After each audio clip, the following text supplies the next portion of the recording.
Dr.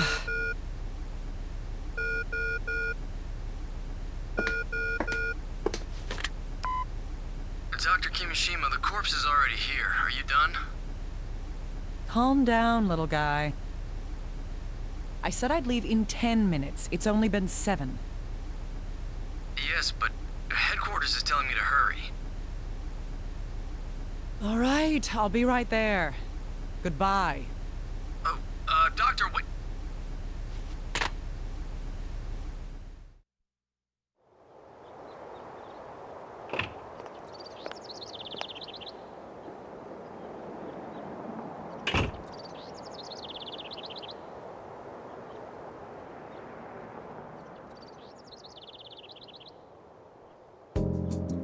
You shouldn't be allowed here. Do you need something? Kitty doesn't seem well.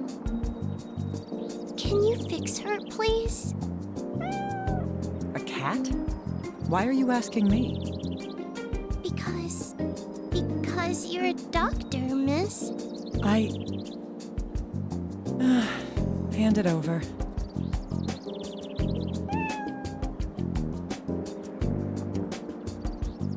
Looks like she swallowed something. She'll be fine. Really? It's common for cats to swallow foreign objects. Still, wait here for a moment. Okay. Thank you, miss.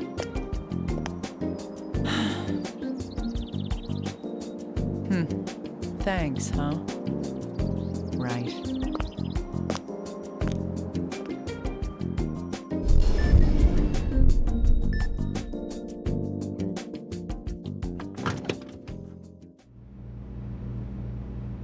Sorry I'm late. Is everything ready? Dr. Kimishima, you're really late. Huh? What are you looking at? Oh, what happened to your hands? A cat did it. A cat? I never figured you for a cat person. Be quiet. I thought you were in a rush here. Are we ready? Right. I'll get ready now.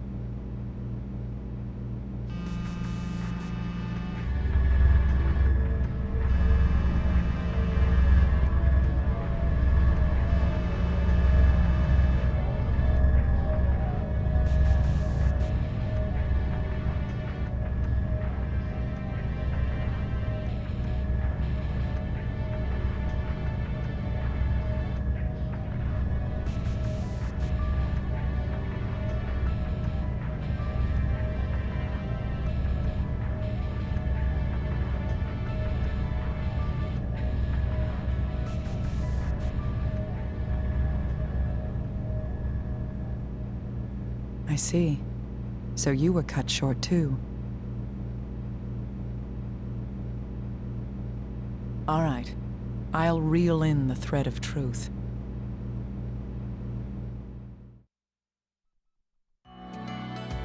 Explain the situation to me one more time, little guy.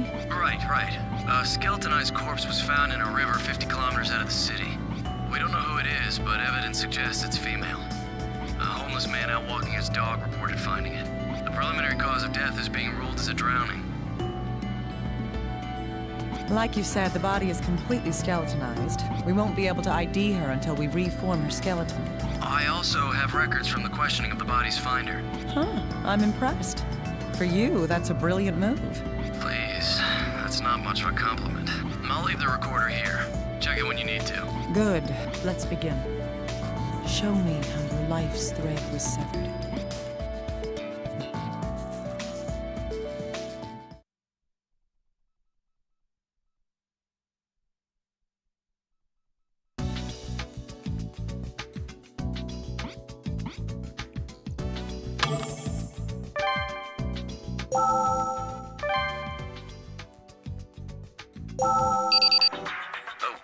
Dr. Kimishima, can you hear me?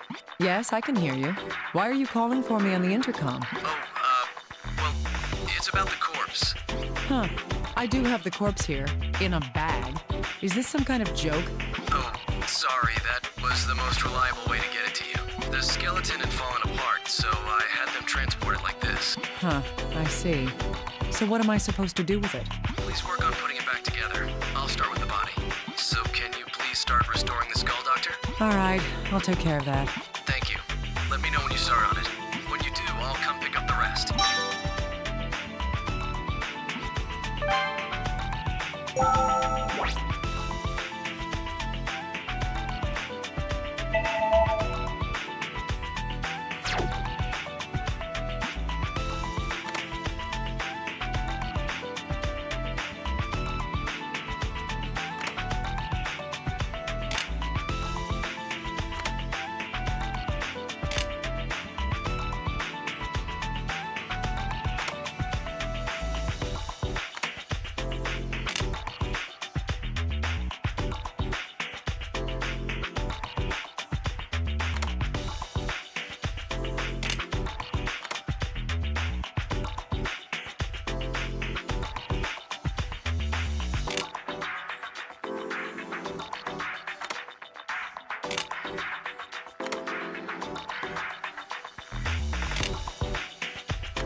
done.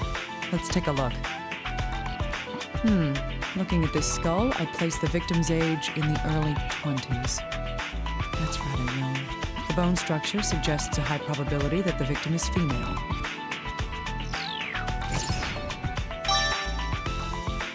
I might find something out if I have the FBI analyze it in detail. How's it going over there, Dr. Kimishima? I'm done with the body here. Great timing. I just finished myself. All right, I'll put the skull back with the rest of the skeleton. Once that's done, let's begin investigating the corpse.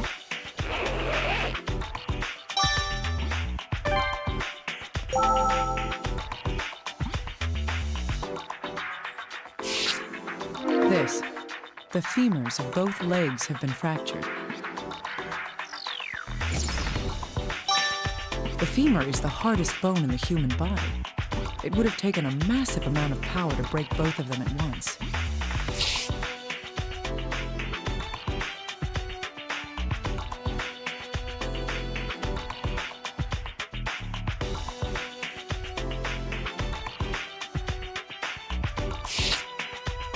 What's this? The bone's discolored?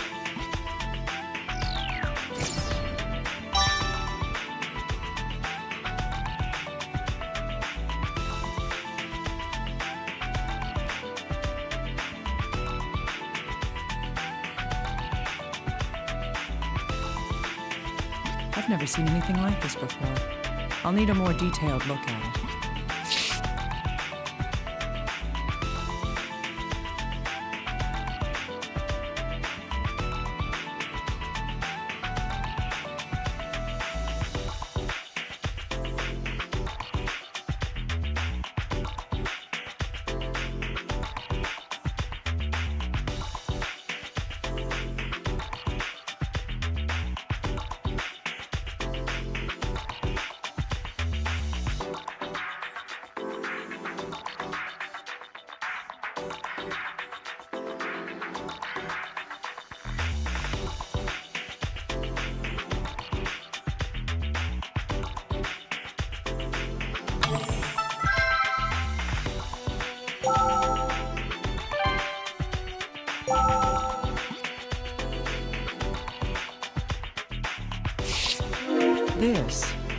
It's a bloodstain.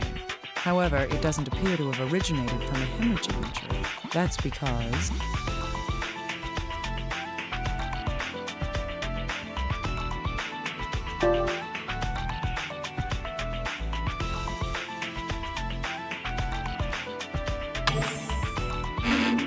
What could I do with that?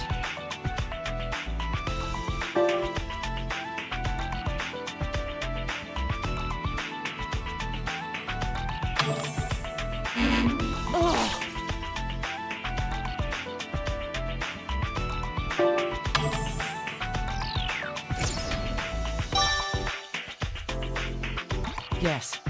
If this blood is from external injuries, then the clothing would be damaged as well. However, the clothes have no such marks. Could she have been hemorrhaging from some other reason?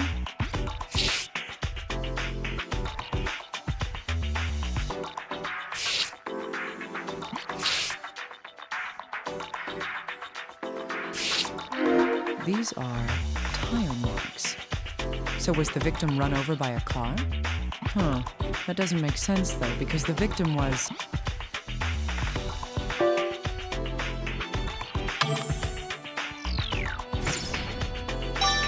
That's right.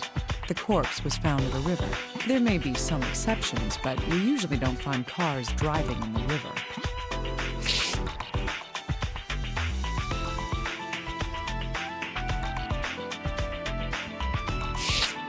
This is the necklace the victim was wearing. Is this stone agate? It's shattered in half.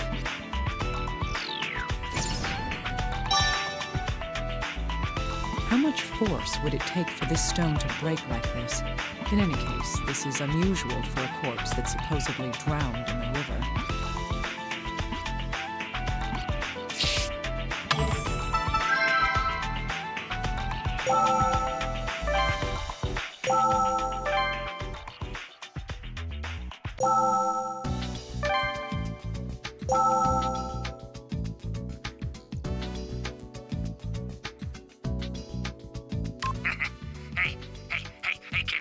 Get me some of that Mooper's chicken, huh? Oh, this juicy fat drips out when you take a bite. Tasty. Huh? Sam ain't just a dog.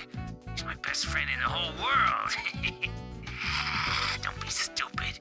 You want to know how I found that body? It's all thanks to Sam, you know? Yeah. See, we were walking down by the river when old Sam, he suddenly runs off. And he comes back with a bone in his mouth. I took a better look and damn if it ain't a lady's arm. And he comes back with a bone in his mouth. I took a better look and damn if it ain't a lady's arm. It scared the hell out of me, you know? So I went and called the cops. Huh? I ain't going near no dead body. That's just creepy. Oh, hey, if she was missing, was there any reward for finding her? I mean, dead or alive, right? Little guy, that man who found the corpse might be telling us one hell of a lie. What do you mean? In his testimony, he claims that he never saw the corpse, correct? Yes. Yet there is something he said that he couldn't have known unless he had seen the corpse previously. There was? Wait, what was it?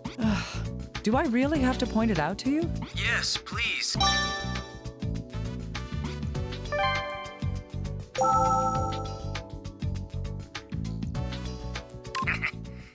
Hey, can you see if they'll get me some of that Mooper's chicken, huh? Oh, this juicy fat drips out when you take a bite. Tasty. Huh? Sam ain't just a dog.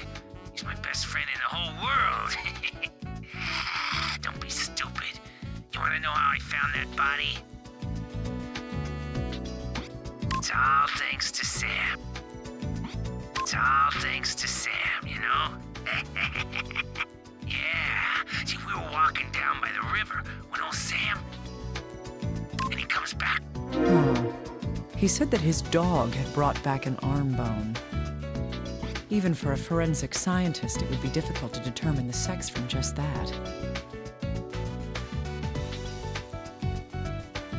That means that the man who found the corpse is...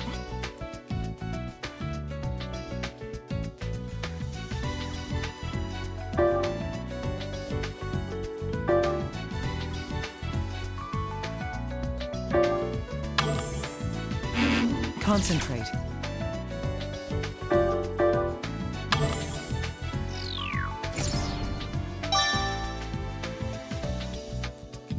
That's right. He must have seen the corpse in person.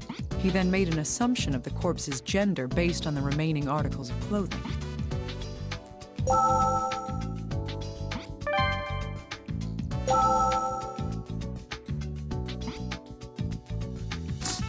Hey, little guy, can you do me a favor and get a bone analysis? Yes, of course. Is it to identify the body? That's right. Start with dental records. I'll get right on that. I'll let you know when the results come in. Yes, please do.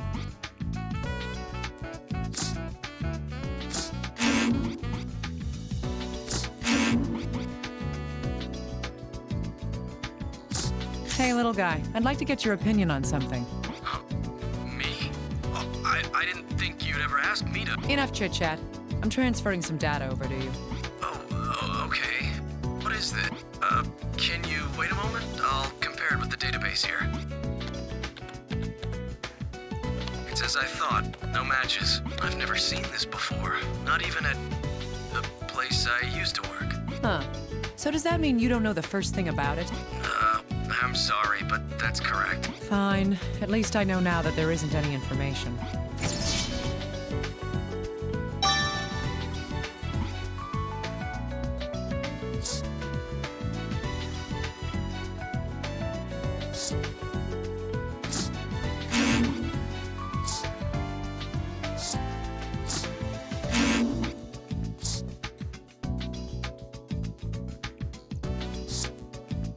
The fractures on both legs match the locations of the tire marks left on the clothing. That means these fractures were...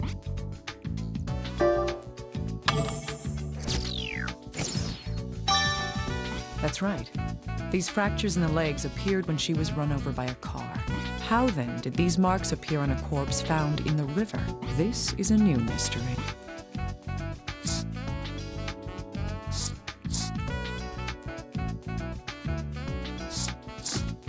All right, little guy. Let's look at the information in detail.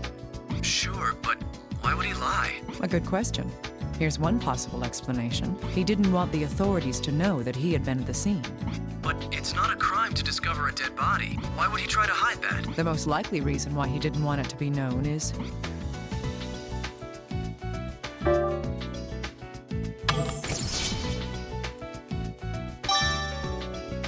Indeed. Because he tampered with the scene. It's likely that he did something that would get him in trouble if it was discovered. Oh, I see. That would explain his behavior. The question is, what did he do? Little guy? Go interrogate him once more. Trust me. I'll make sure he doesn't hold anything back from me this time.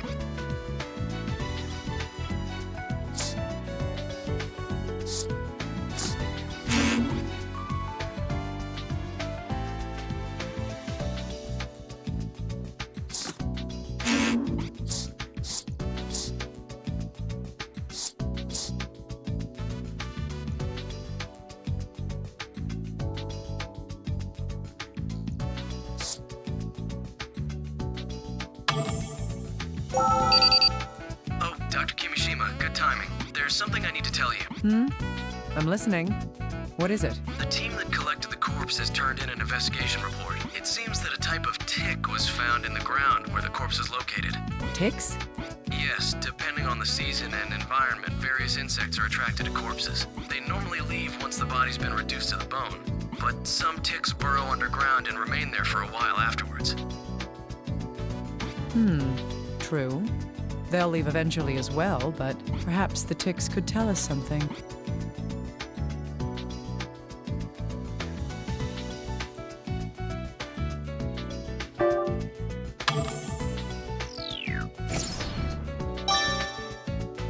Right. We could use the ticks to determine how long the corpse had been there. Amazing, Doctor. I didn't think you'd know about it. So, was a time of death calculated? Yes, it seems to have only been about a month ago.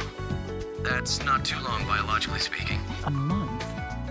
True, that is rather fast for a corpse to have been skeletonized. All right. Thank you, little guy.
The little finger appears to be fractured here.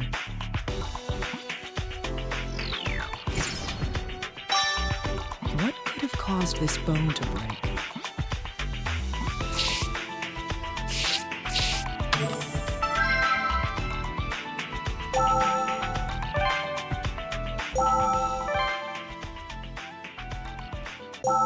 That's all the information we can obtain from the corpse and other articles up to this point.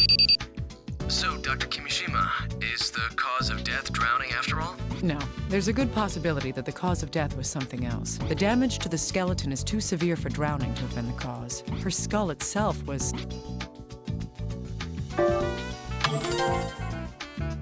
Yes, it was completely shattered. Even if animals had damaged the bones, they wouldn't have done that. Her skull was shattered by an extremely strong impact of some sort. A strong impact to the head.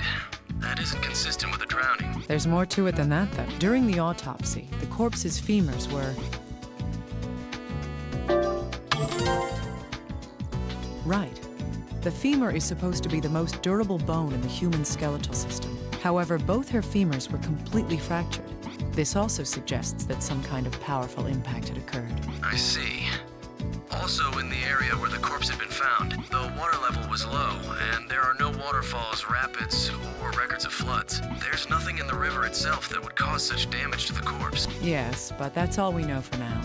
It's risky for us to assume anything beyond that. Little guy, get approval from HQ. I'm heading out to the actual location. Wait, are you going down to the river? No, she didn't die in the river. The evidence we have suggests the actual place of death was...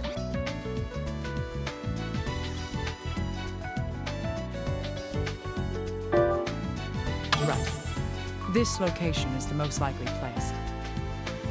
Understood. I'll make arrangements for us to go right away. Yes, please do so. Now, let's head out.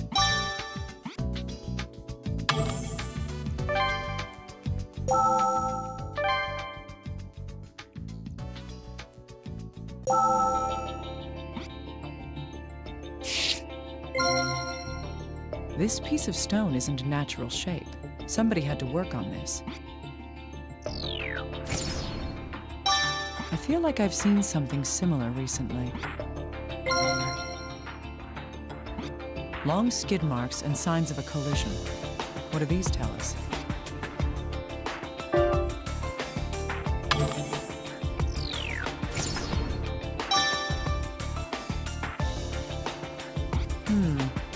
Yes, it's apparent that a car accident happened here.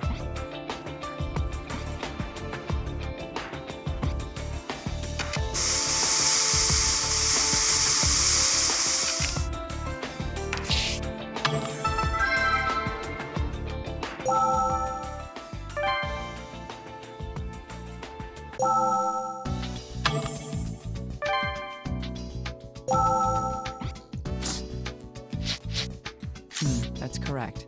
The two shards fit perfectly. That clears something up for us now, and that is...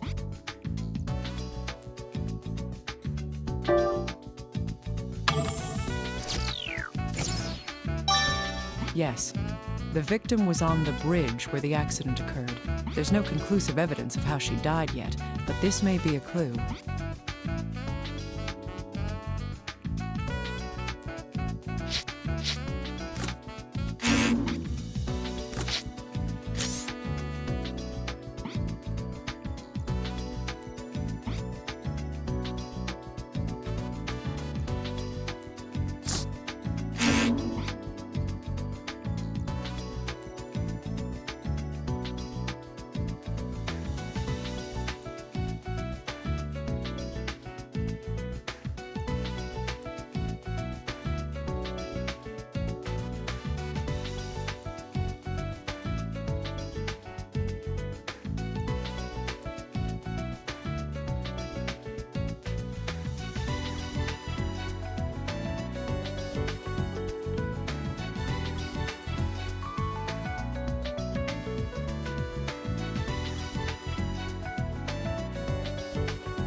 little guy, does this information tell us anything? Give me a moment. Let's see here. Blue paint thought to have come from a vehicle was found on the area of the collision along the guardrail. We're investigating what kind of vehicle it's from, but that could take some time. So this means that a blue vehicle ran into the guardrail here. Any other details? Well, we can use the skid marks to determine how many tires the vehicle had. It seems this vehicle had 2 wheels on the front axle. Behind that, there were 2 more axles, both with 2 tires on each side. That means there were 10 tires total. Judging from the number and positions of the tires, it must be...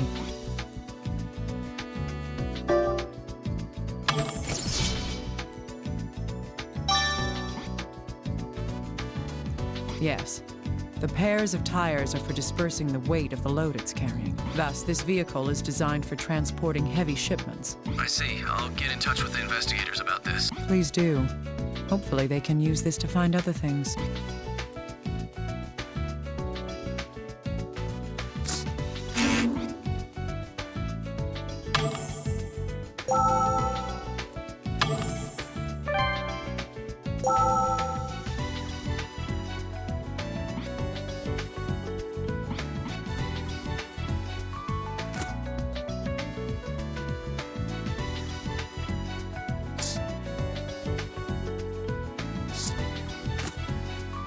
There's no doubt that the victim had been run over in this case. If the victim had been killed in this accident, how long ago did the accident take place?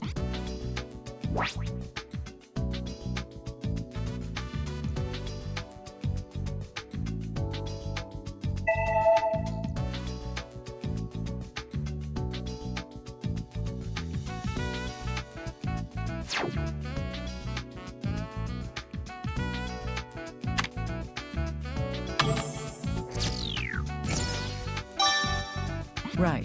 The victim died about a month ago. If the victim did die from the accident itself would have taken place a month ago as well.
Yes.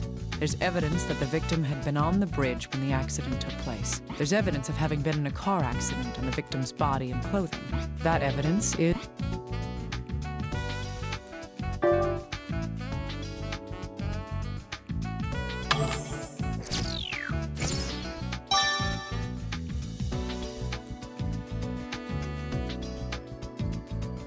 Yes, that's right.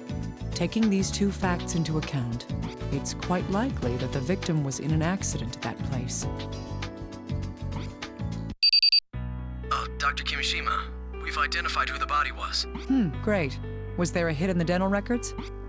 That's right. The victim here is Veronica Cage. She was 23 years old. It seems she was living with her parents 8 kilometers from where the accident took place. I see. We're making progress. Has the family been notified? Yes, that's been done. There was something odd about it, though. Huh, what's that? The parents hadn't submitted a missing persons report, though their daughter had been gone for a month.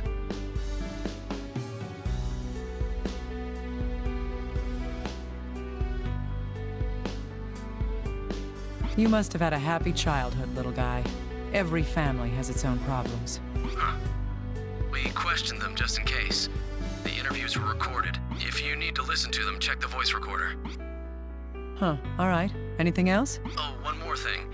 About the man who discovered the body. Like you thought, it looks like he tampered with the crime scene. We interrogated him again, and he's currently being detained. You can use the recorder to listen to that interview as well. All right. I want to know what he'd been doing there.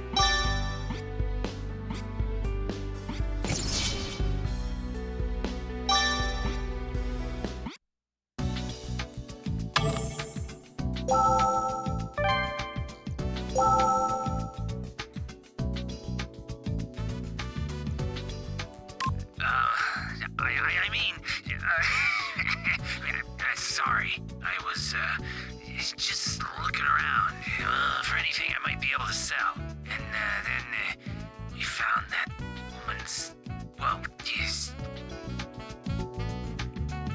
And, then, we found that woman's, well, yes, bones near the riverbed. Yeah. Sam was leading the way, and we found that dead body. Huh? Well, hell, I saw the underwear. I mean, it's not that hard to tell the difference. Yeah, the necklace was cracked, so I took the earring.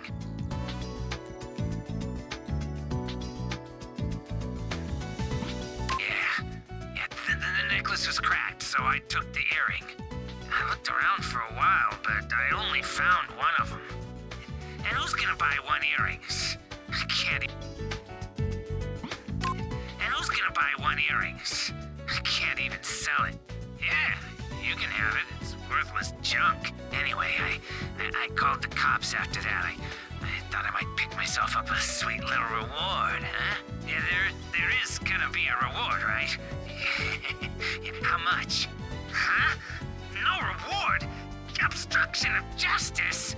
Hell, finding that stupid body's brought me nothing but trouble. No cash, and now I'm getting sent to the can. Well, at least they feed you there.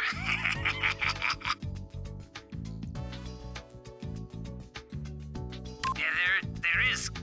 Anyway, I called the cops after. What a coward. I see. I understand now. He claimed that he hadn't seen the corpse to hide the fact that he stole one of her earrings.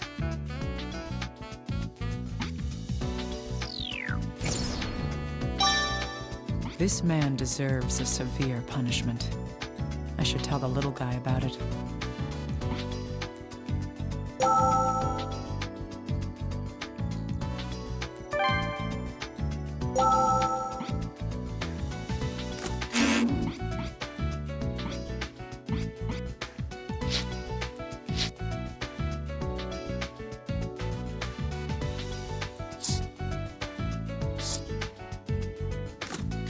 Yes, these two facts do tell us something. It's more than that the person who had found the corpse stole something. There's one more important fact involved with this case, and that is...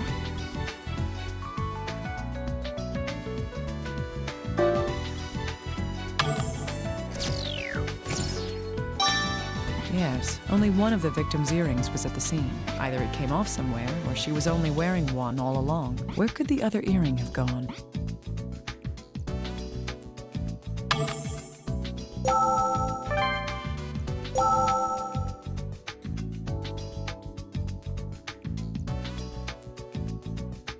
I hate to say this when I know you're doing your best to help, but I've always known that something like this would happen to her one day. Yes, we expected it. That's why we didn't request. Yes, we expected. Yes, we expected it. That's why we didn't request a search or post a reward. I mean, sometimes a machine's just too broken to be repaired. I mean, what, this injury? I fell down while taking a walk. It's embarrassing. Getting old is misery. Anyway, we'd like to go home as soon as we can. My wife isn't in the best of health. I have a bad back, too. It hurts more and more the longer I sit here.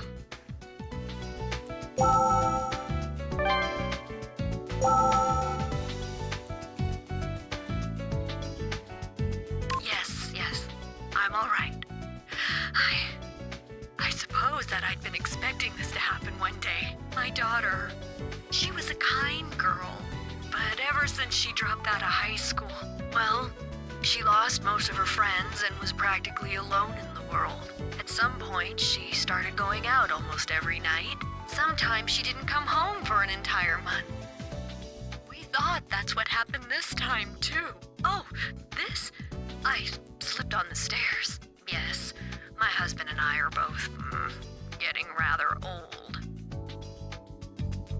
It seems that the victim's relationship with her family wasn't going well. Dropping out of high school, going out every night? Sounds like a typical delinquent. That's not the best way to describe it, but I can't say she was well behaved. Yeah, did the parents' testimonies tell you anything else? There's something that bothered me more than just what they said. What caught my attention about the father was...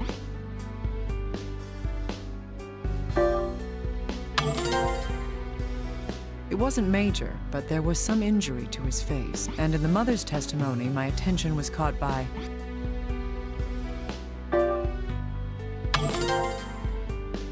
Yes, she had some signs of severe bruising as well. But they both said that they'd gotten hurt by falling down. Huh, you're not paying attention. Take a closer look at both of them. They both have multiple injuries, but each injury is in a different state of healing. This means that...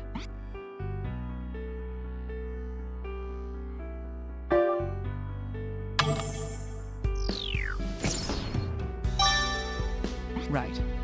How many people do you know who fall down several times a week? I see. You have a point there. Then why were these two... I don't know yet, but they must have a reason for hiding the cause of their injuries.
Right.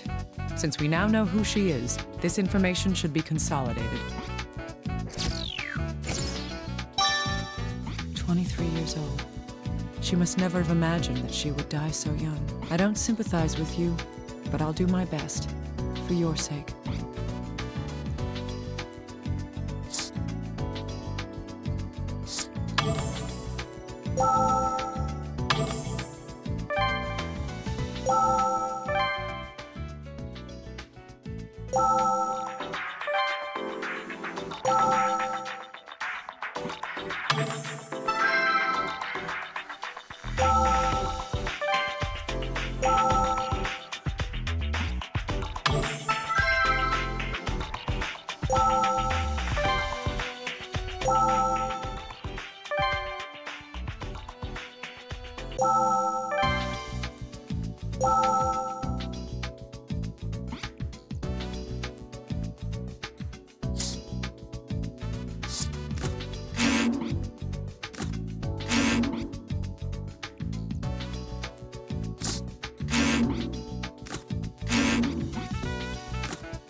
Dr. Kimishima, we've identified the vehicle from the accident. Good.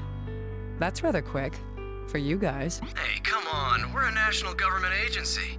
We'll have the recording from the driver's interview later. He pretty much admits to what we suspected had happened. So, case closed? Easy there. It's too early to relax yet. What do you mean? I mean, the culprits... Do you think that just catching the truck driver will solve this case? Doesn't it? A 23-year-old woman was walking alone in the mountains 8 kilometers from home. You think she was just walking the dog? Okay, that does sound odd. So the investigation's not over yet. Indeed. Go look into the parents' hospital records. From the size of those bruises, they would have needed to be treated at a hospital. Got it. What will you be doing, Dr. Kimishima? I'm going to investigate the victim's house. Keep the parents in custody until I'm done. Right. I'll tell the ones in charge right now.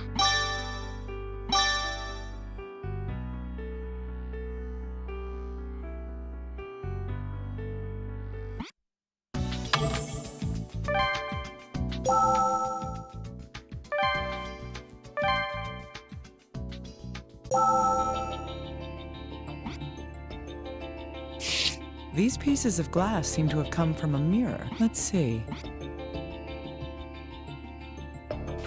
Ah, the mirror on the dresser's been broken. I wonder what happened to it.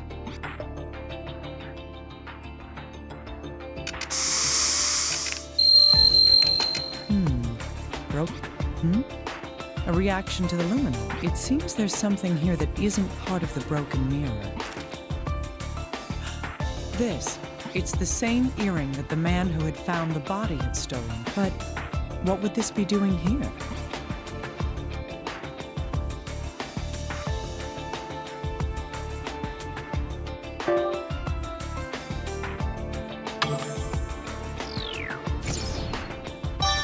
Indeed, all the shattered glass was neatly placed in one area. That means that someone had cleaned up the glass shards. They must have swept up the earring along with the glass. If that's the case, was the earring with the glass pieces when the mirror was broken? In any case, since it reacted with the spray, there must be blood on this earring. I'll need to have the little guy analyze it and see if it tells us anything.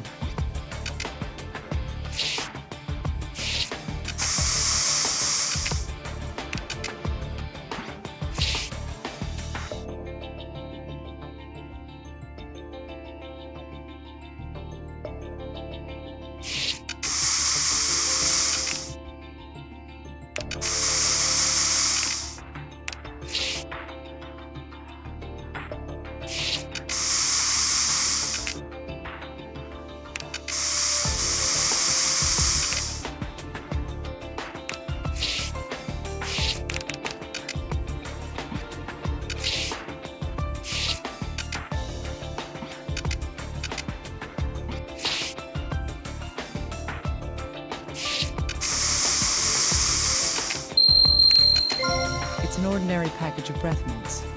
You can get them anywhere. Still.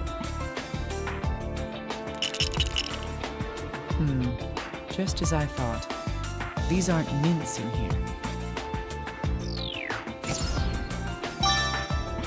These markings seem to indicate that this medication was produced for a pharmacy. I might be able to ask the little guy to find out just what it is.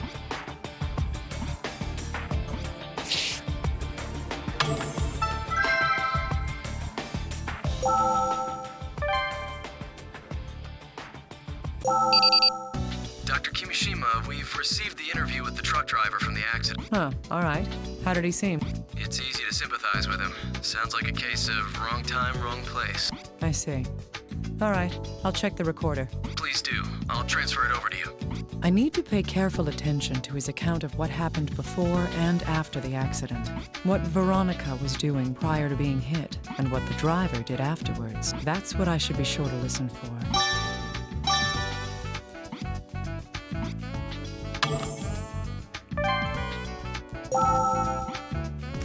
Hey, little guy. I need you to analyze this medication. Yes, of course. Did you find it in the victim's room? That's right. It looks like it's prescribed medication. But what is it? Who knows? It's definitely no common over-the-counter drug. I'd suspect that this would have to be prescribed by a doctor before someone can buy it. I see, that makes sense.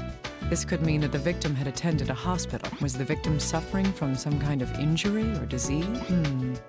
If our analysis continues, we may find something out.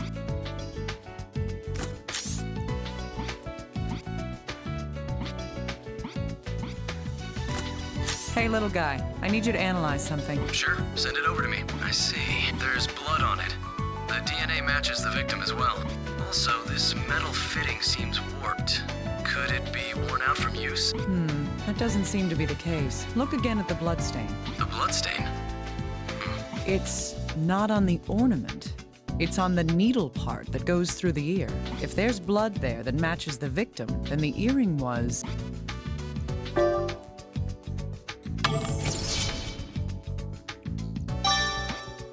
If that's the case, the damage to the fitting makes sense. But what could happen that would cause an earring to be torn off? I don't know yet.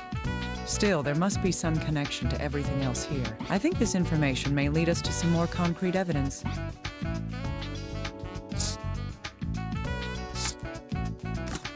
True. Both of these facts relate to the earrings. The victim was discovered with only one of these earrings, and the other one was discovered in her room with her blood on it. Normally, if someone had an earring torn off to the point that it caused bleeding, they would have to realize that something was wrong. Still, the victim was on a bridge 8 kilometers away from her home. What this shows is that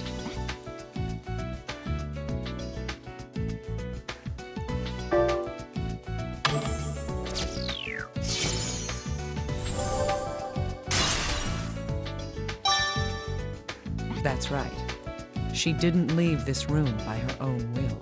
She was probably forced out of here by someone else. That could explain how one of the earrings was left in the room.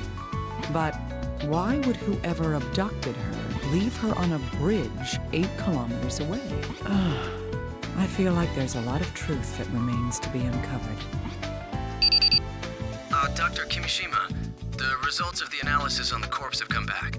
Good. Did they find anything new? It looks that way.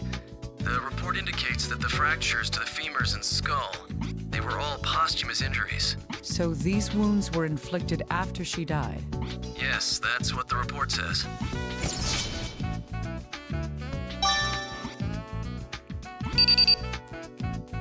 Oh, by the way, Dr. Kimishima, about that prescription. Did you find something out? Yes, we found which hospital the victim had been going to and requested her charts.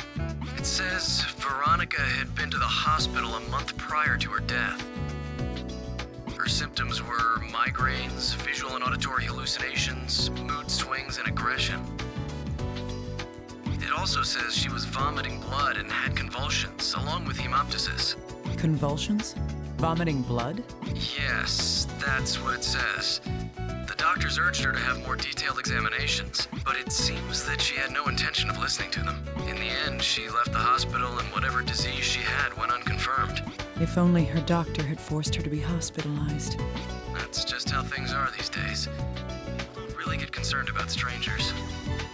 Let's continue with the investigation. Sorry for being emotional just now. In any case, we don't know what disease she had. Judging from her symptoms, it was something severe. I agree. If we find anything out, I'll be sure to let you know immediately. You do that. It may give us another hint in solving this case.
What do you want? I didn't do anything.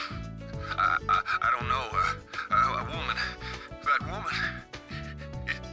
It's not my fault. I was supposed to drive a shipment to a nearby town. Damn it, they forced me to do it. Why the hell would someone be sleeping in the middle of a mountain road at midnight anyway? It's not my fault. It's not my fault. I turned a corner and she was lying on the bridge. I slammed on the brakes, but it wasn't fast enough, and I ran all over. I got out of the truck to see, and she wasn't breathing. I panicked and I threw her off the bridge. I slammed on the brakes, but it wasn't. I turned a corner and she was lying on the bridge. She was sleeping on the bridge? This seems a little odd. If this man was telling the truth, then the victim had already collapsed there from the start.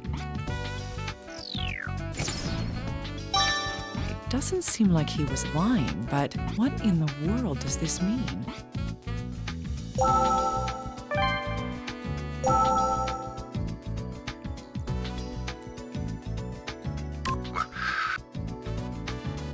It started my.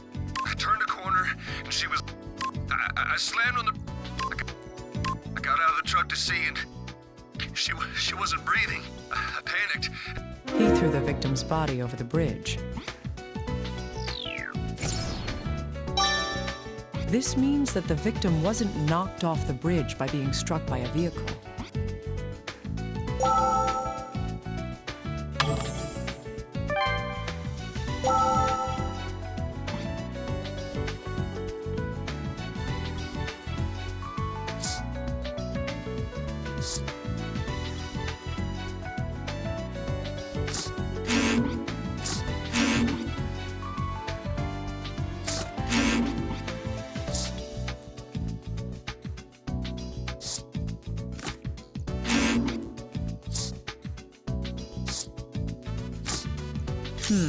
Yes, both these facts relate to the victim. If I were to sum up the driver's account prior to the accident, the victim was... Right. The victim had already been collapsed on the road, and after he ran her over, the driver...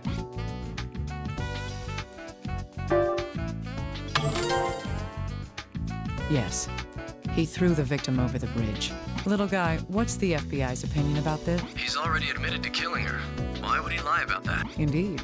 His account coincides with the evidence I had found as well. Huh? What evidence? Well, if she had been standing when she was hit by the truck, the fractures to her bones would have indicated a strong impact from one certain direction. In this case, nothing of that sort was observed. I see. What about the shattered skull, then? The skull fractures are consistent with a strong impact to the top of the head. It would be unnatural for it to have been due to a car accident. Considering what happened to the victim, it can be deduced that something else caused that fracture. That is...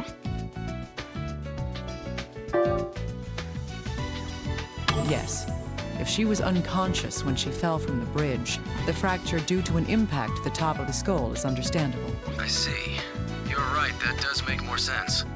Yes. However, that raises questions about the victim herself. Why in the world was this woman so far from home? And why would she be lying in the middle of a bridge in the mountains at that time of night? That's a valid point. I guess there are still some mysteries left unsolved here. Indeed. We'll have to continue investigating in more detail.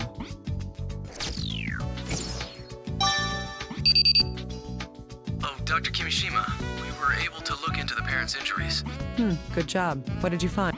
Yes, there were records that the parents had been going to a hospital, like you said. Let's see, it looks like they'd started being frequent visitors to the hospital 2 months ago.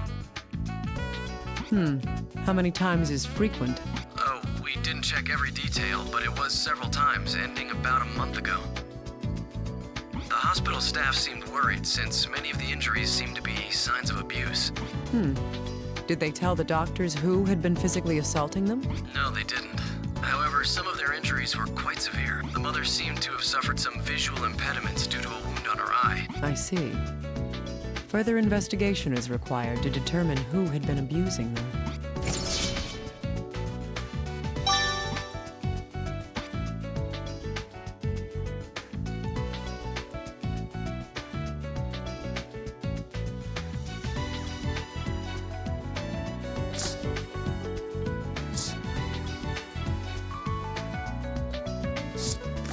True, these two do share a common link. The victim's hospital records say she'd been at the hospital since...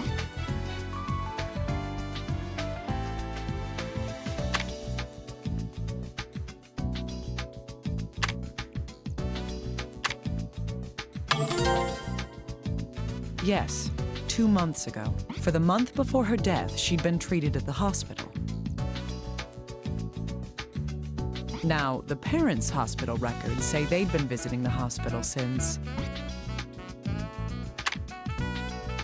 Yes, they also started visiting the hospital 2 months ago. Veronica was going for migraines, hallucinations, mood swings, and vomiting blood. And her parents were going after suffering frequent injuries. A month before the victim was found dead, the parents suddenly stopped having these injuries. An unpleasant coincidence, to be sure. I hope there's no connection here.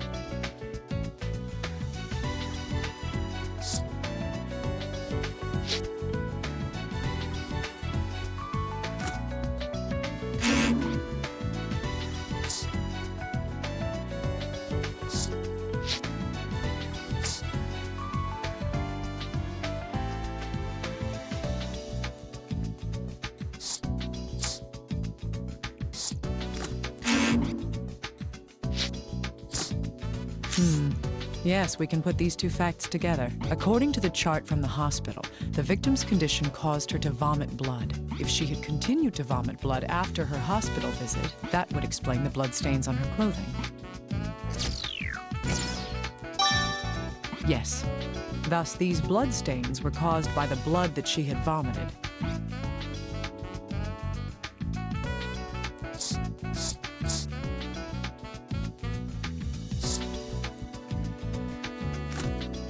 We can deduce the victim's physical state from this information. First, the pathological changes. There's no knowing what disease she had. However, if this discoloration of the bones shows the existence of a focus, it's safe to assume that whatever disease she was suffering from was in an advanced state. The massive bloodstains on her clothes came from her vomiting blood. There aren't many conditions that cause that much hemorrhaging. From these 2 points alone, I conclude that she was already in terminal condition. Even if she hadn't been killed, she was already on the brink of death. I see. I feel sorry for her. But if that's the case, then why? Why was she kidnapped? I still have my doubts about that, actually. Did the murderer kidnap her? Or did that even happen? What do you mean? Whatever the case, she was definitely taken from her home before she died. The question now is what happened between the time she was taken until the car accident. Right, I follow you. Once we know that, we should finally be able to see the real truth behind this case. Little guy, I'm going to check the victim's room one more time.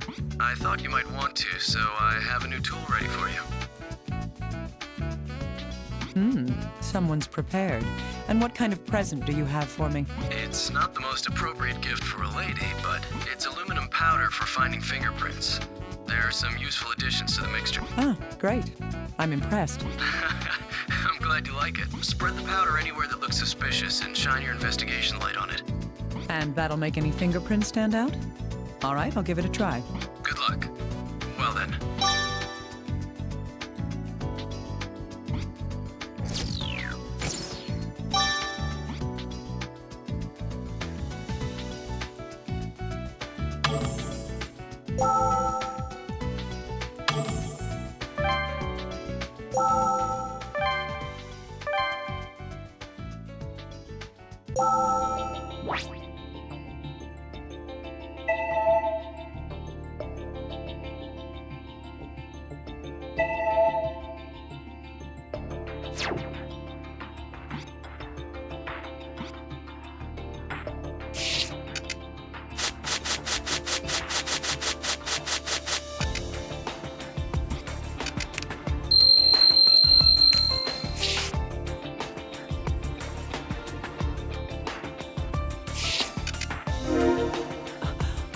So many. These are all the same fingerprints. It's likely they belong to the victim. Now, why would she leave so many fingerprints on the floor?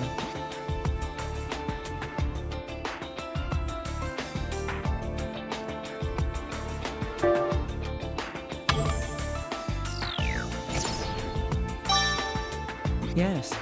She was probably crawling on the floor to move around. The prints indicate she was heading towards...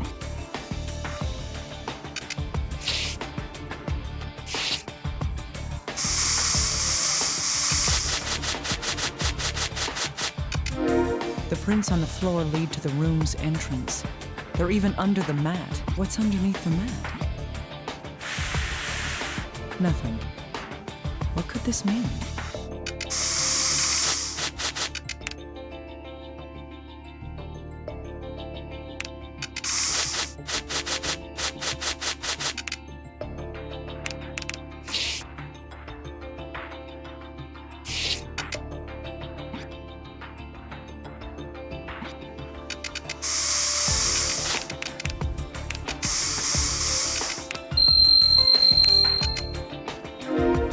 Just as I thought.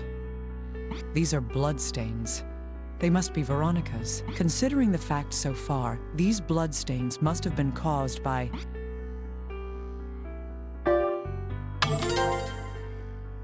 Yes, Veronica's clothing was covered in blood that she had vomited. The amount of blood here is more than would be a fatal loss in most people. But there's something odd about these bloodstains. Blood is a liquid. It should be evenly spread across the floor. If there was one reason for the bloodstains to be shaped like this, it would have to be...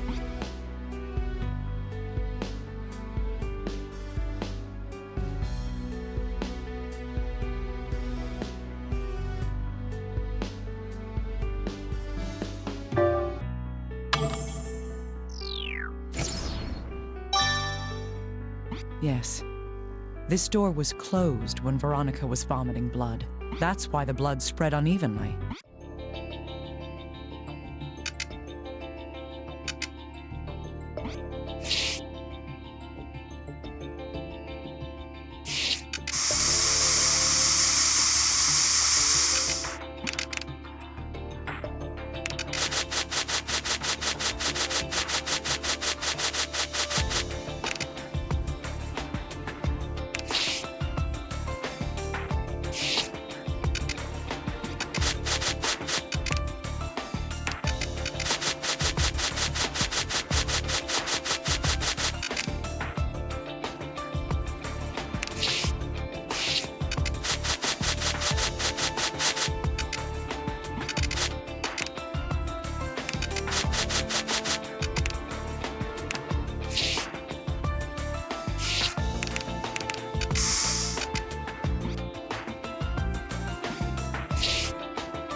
We can deduce the victim's condition within this room by putting these facts together. Veronica was crawling on the floor. It's likely that this is because of the mysterious disease she was suffering from. It sapped her strength to the point that she was unable to even stand. She had an attack of her disease inside this room.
This door had been closed when Veronica was vomiting blood.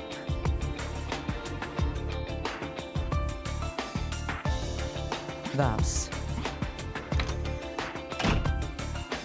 the room is now in the same condition as it was when that happened. The lower part of the door has numerous scratches on it. What could these scratches be?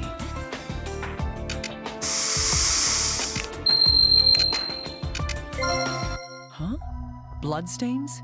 Inside the scratch marks? From looking at the shape and location of these scratches, they are...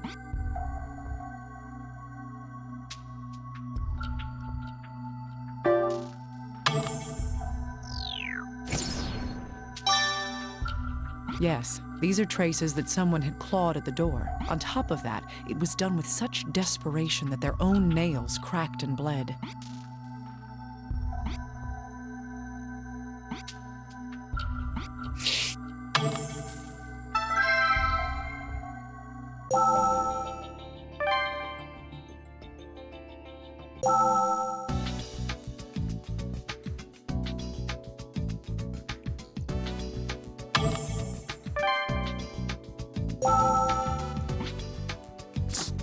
These bloodstains are at the entrance to the room. The door was closed when Veronica vomited blood. That, along with the scratches on the inside of the door, there's just one sad conclusion we can reach from all this.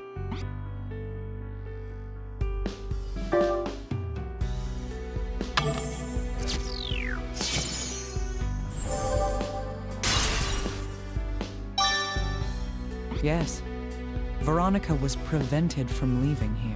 Writhing in pain and unable to open the door, she lost a lethal amount of blood and died right here. She wasn't kidnapped and killed.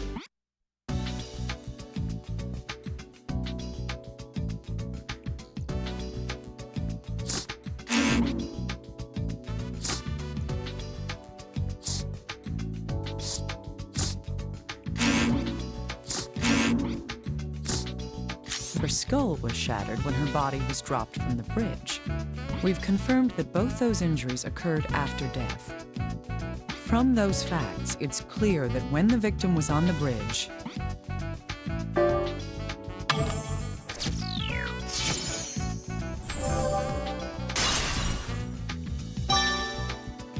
yes, even if she hadn't been run over by the truck, she was already dead. That means that the driver was telling the truth in his interrogation.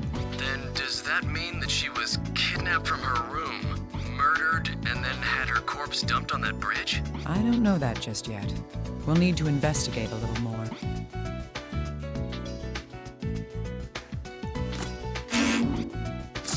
Can you do something for me, little guy?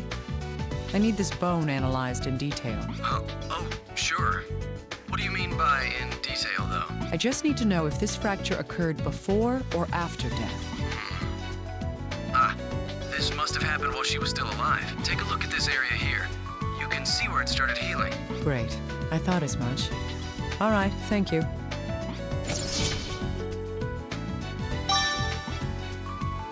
There's no knowing yet if this has anything to do with this case, but I do know now that this fracture occurred while she was still alive.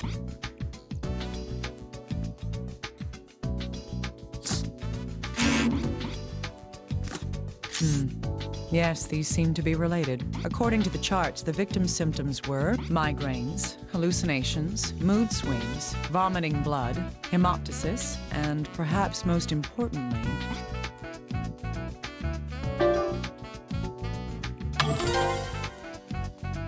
yes, sudden aggressive behavior. That is, she was acting out violently. Her conditions must have worsened severely a month before her death. That is, her violent tendencies would have increased in frequency and severity. In addition to that is the fracture in Veronica's finger. This is the only injury she had while alive. That's a common injury when people hit things with their fists. On the other hand, the parents' injuries seemed like signs of abuse. If I were to consider all these points, those wounds were... right. The hospital records of both the victim and her parents, they show that Veronica had been physically abusing her parents.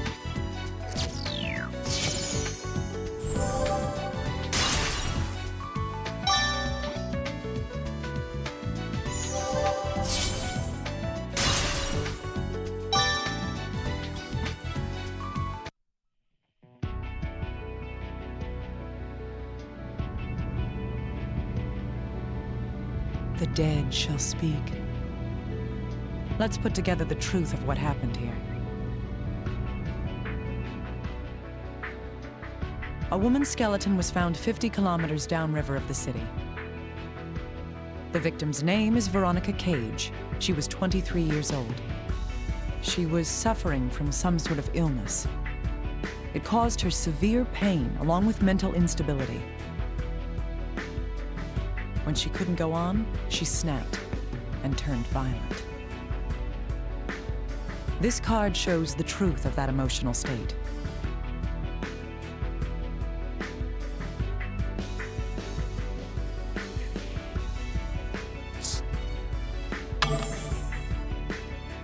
The patient had frequently physically assaulted her parents.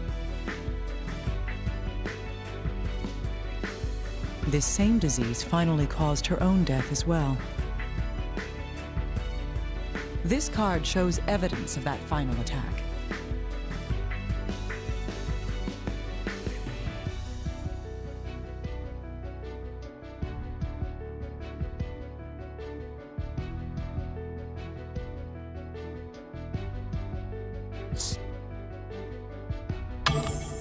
Yes, there were traces of blood at her room's entrance. During the attack, she writhed in agony about the room. The shattered mirror is evidence of that violent behavior. Eventually, her strength gave out and she collapsed. She used the last of her strength to try to leave the room. However, her one final wish was left unanswered. This card speaks to that sad truth.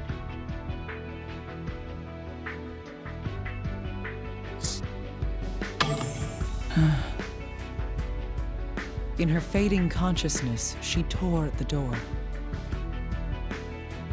But she died there, and the culprits carried her body out. The proof of this is on this card.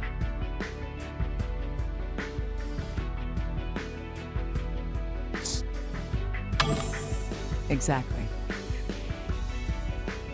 The earring caught on something while she was being carried. She was already dead when the earring was torn from her ear. Most likely, her death surprised the ones responsible. They then cleaned the room to hide any signs she was there. But whoever cleaned the room had poor eyesight, and thus did not see the earring among the mirror shards.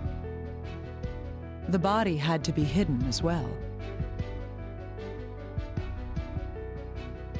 Their plan was to throw the body off a bridge 8 kilometers away.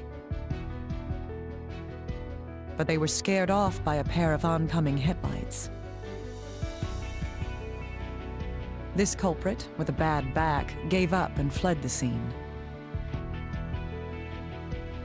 Those headlights belonged to the blue truck. The driver could not avoid the body and ran over her. The driver believed he had killed her and dumped the body.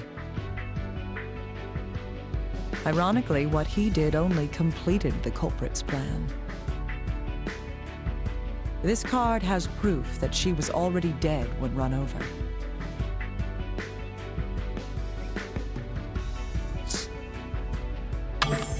Hiding a corpse is a crime, but the driver wasn't the murderer. The ones responsible are those who locked her away to die. She sought help, not knowing that none would ever come. Her last words are the proof of that desperation.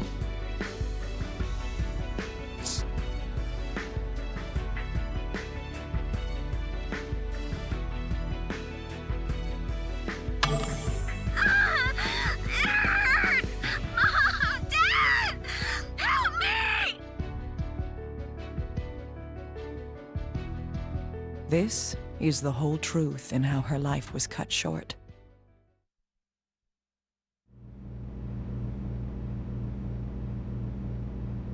I don't know what the dead want, but the truth must come out. I'm going to see the ones who cut your life's thread short.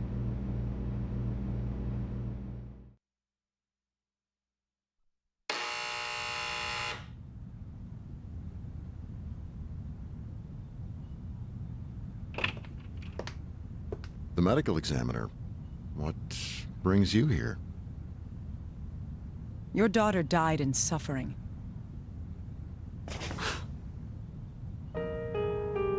She struggled, she shouted, and she clawed at her door. She tried to escape so terribly that her own nails tore off. Why didn't you open the door? There was no choice. We wanted her to be happy. We wanted her to be normal. We never thought this would... Her death may have been inescapable. But you defiled her death in order to protect yourselves. That can never be forgiven.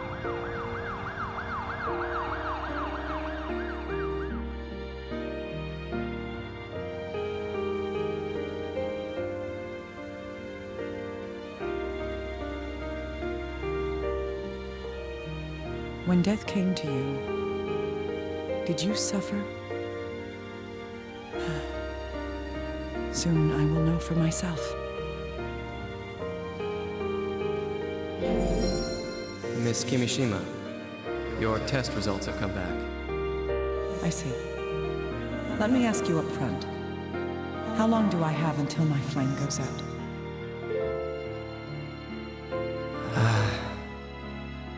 A year at best. Maybe 6 months. I understand. Thank you, Doctor. Dr. Kimishima, the helicopter's here to take you to the lab. All right. Thank you.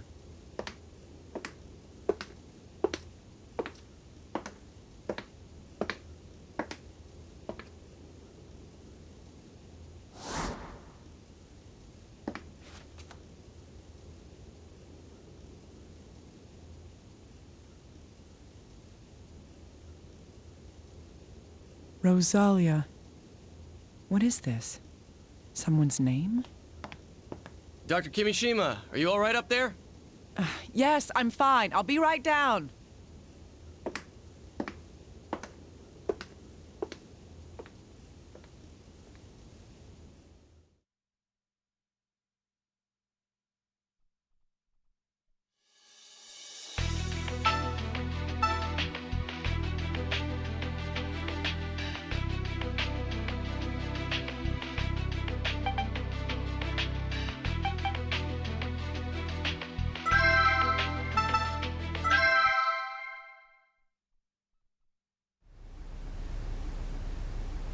Yay!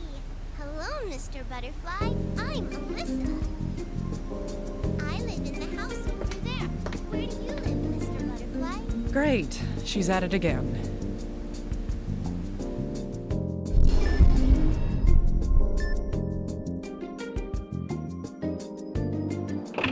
Hey, kitty girl, what are you doing? No trespassing. Oh, Miss! Chloe's better. Chloe? Who are you talking about? Chloe's the kitty you helped. Now she comes over to play. Glad to hear it. In any case, you're not allowed here. Hey, Miss, what's your name? Me? Oh, I'm Naomi. Naomi Kimishima. Okay. Hi, Naomi. I'm Alyssa. I live just on the other side of the garden here.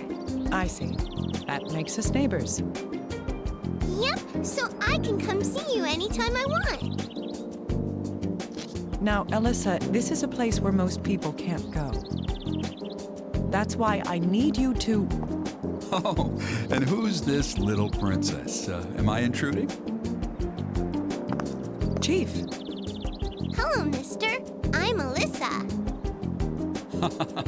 Hello, Alyssa. I'm David. Excuse me, but can I borrow Naomi for just a moment? Okay, Naomi's got work to do, right? I'll be going then. Bye-bye, Naomi. See you later.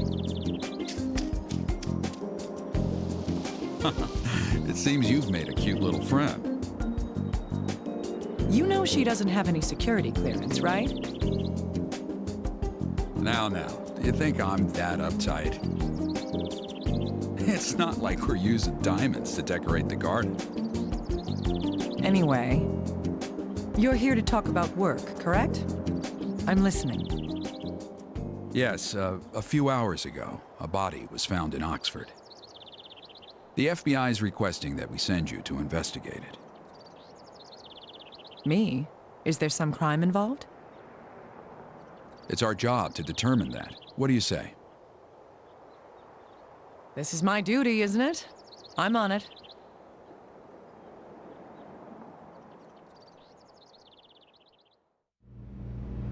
The victim lived in a cottage in Oxford with her husband.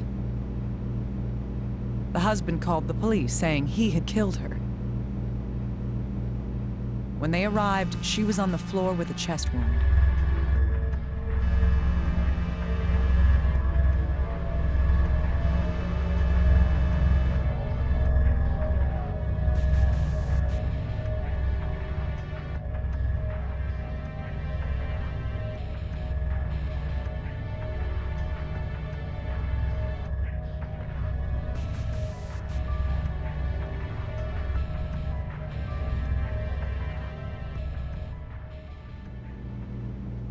I accept.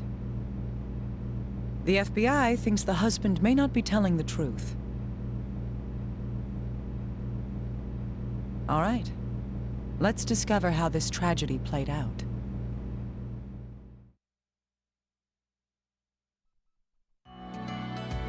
Tell me the facts we have, little guy. Yes, ma'am. The victim is 75-year-old Alma Parker. Her husband Joseph called the police late last night. On arrival, they found her body, stabbed in the chest. The husband was in a wheelchair, holding a bloody knife. Joseph's account is that they had a fight that escalated. A man in a wheelchair stabbed someone who could walk? That's what he says happened. Find out what you can about the murder. I'll check the body. Right, please get started. The dead tell no tales. And if they do, nobody listens. Only the dead who haven't died yet can discover the truth. Let's begin. Show me how your light was put out.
This must be the fatal stab wound. It has an odd shape. The weapon's cross-section must be...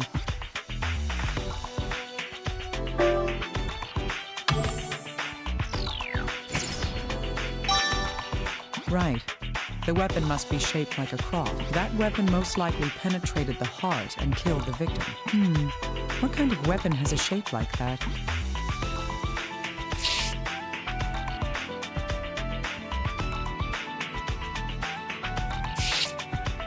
This is internal bleeding. It might have been caused by something pressing against the palm. It would require a great deal of force to leave this mark on the victim. Was she struggling against the murderer? Or is there a different reason behind it?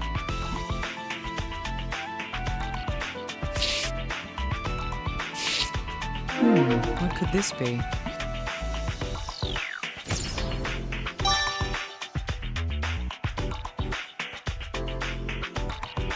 I've never seen a bruise like this.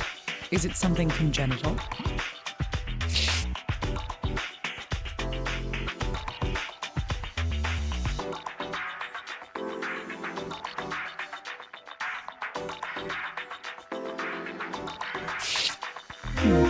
This stab wound is small, but it's rather deep. There's a wound with a similar shape, but it's a different size.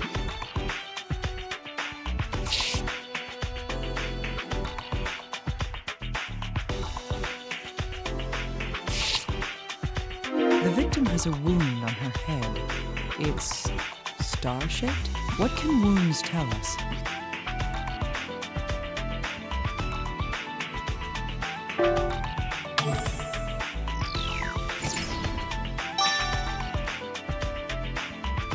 Yes, we can figure out the shape of the weapon that inflicted them. Still, a star-shaped bruise. What kind of weapon would leave that?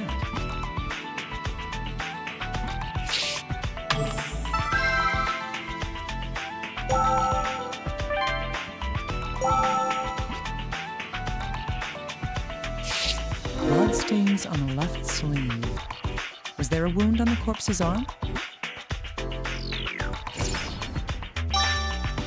It could be the murderer's blood. This needs to be investigated further.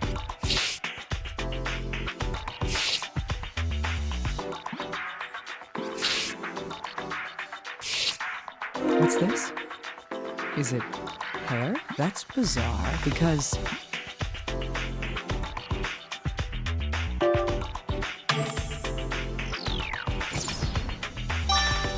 Indeed, the victim and the suspect reportedly both have white hair. I need to send this in for analysis and identification.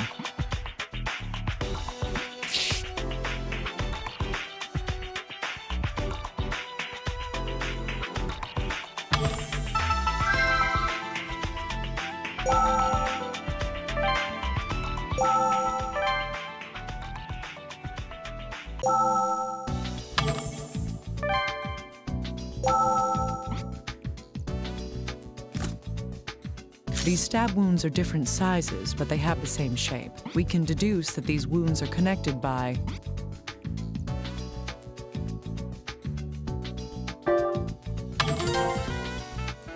Yes, these two wounds were caused by the same strike, piercing all the way through her body. If that's the case, the entry wound was...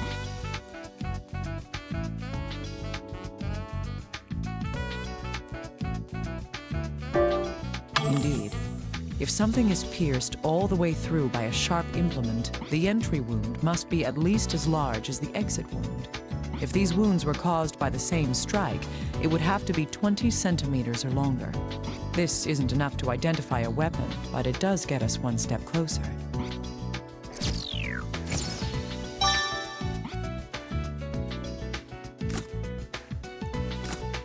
Dr. Kimishima, do you need an analysis? Well, I'm not here to ask you out on a date. Just look at these. Okay. Are these bloodstains? Yes, they were on the victim's left sleeve. That's odd. This blood isn't the victim's. What do you mean? Well, the results say that only the H-type antigen was detected in this blood. That makes this blood type O. The victim has type A blood. What about her husband? He's a suspect. He has type O. Does this mark him as the culprit after all? Let's not start jumping to conclusions. First, let's check to see if the husband is injured. If this blood came from him, he must be wounded.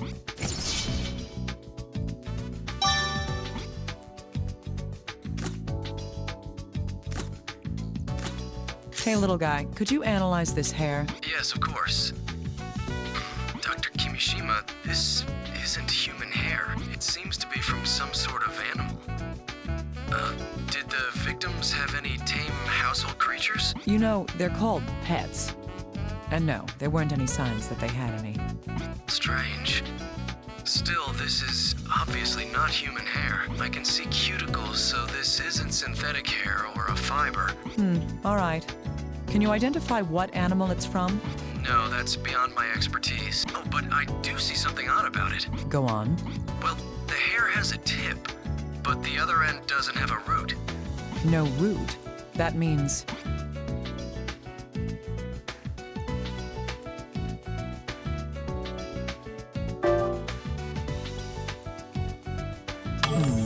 So the hair had been cut. Right.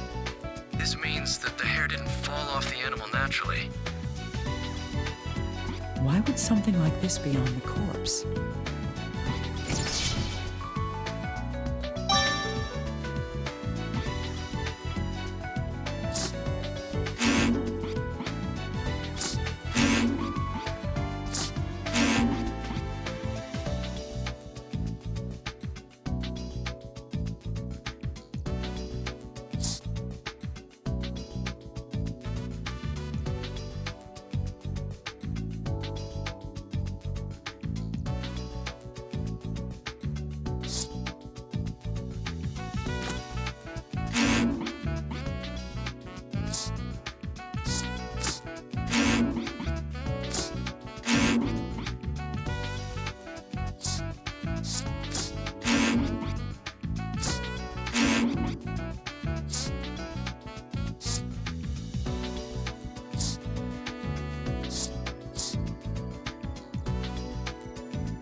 Little guy, can we determine the shape of this weapon? I think so, yes. I'll need some information, though.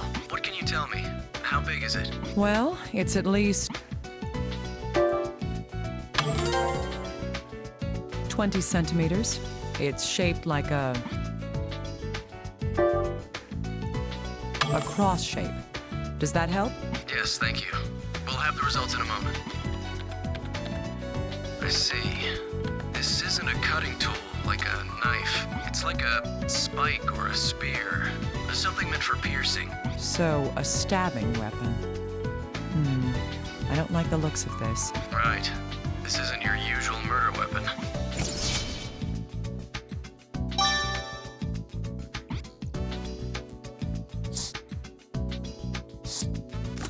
Something's not right. What do you think, little guy? You mean the weapon in the shape of the wound, right? That knife isn't long enough to have done that, and it's nowhere close to the right shape. No, something else has to be the real murder weapon. The second thing this tells us is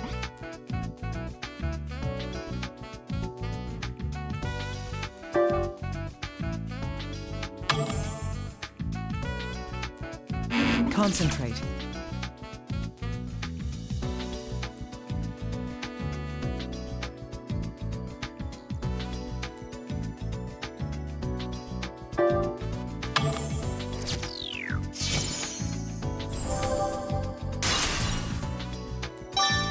I agree. The husband's definitely lying to us about something. In any case, we know for sure that the knife isn't the murder weapon. However, we still don't have a clue what the real weapon was, or who the killer is. Take it easy. We just have to think about all of this. A sharp weapon, like a spear, that can go through a human body. We'll have to find out what it was.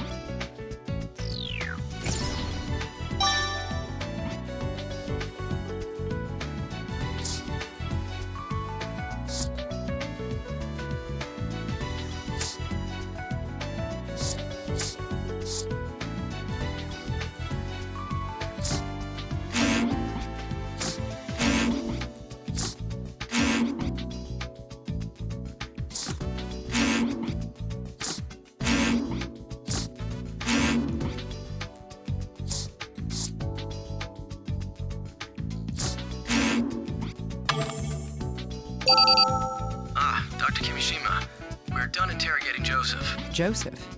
You mean the victim's husband who confessed to the murder? Yes, he just keeps saying that he killed her. We've got nothing to go on. I'd like to hear the recordings myself anyway. I want to know if the blood on the victim's sleeve was his or not. I've already sent you the data. You can examine it whenever you want. Yes, I'll do that. Thank you.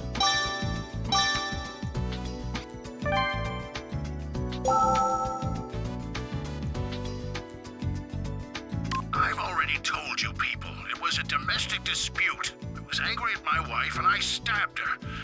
That's all there is to it. So what if I'm in a wheelchair? It doesn't mean I can't stab someone. She was standing right in front of me, so I just shanked her right there. I turned myself into the police right after.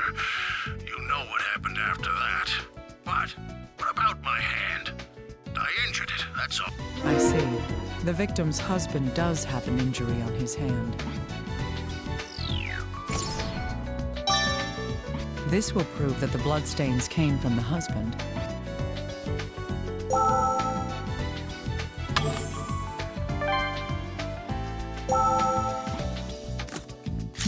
True.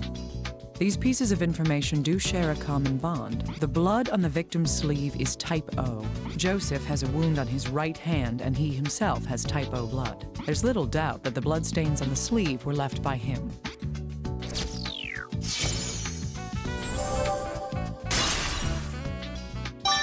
That doesn't prove that he killed Alma, though.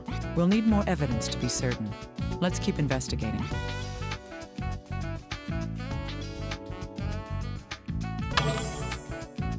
This is one bizarre case. There's so much about it that's hard to believe. You don't think the husband did it, Dr. Kimishima? Who knows? Anyway, let's put the facts we know so far in order. The reason why it's doubtful that the victim's husband is the murderer is because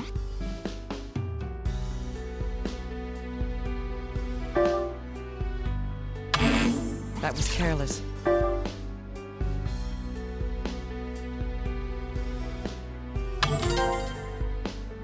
Yes, the knife he says he used could not have caused the wounds she died of. There are other reasons to doubt him too, no matter what weapon he used. Pushing it all the way through a human body would require a lot of strength, but he's...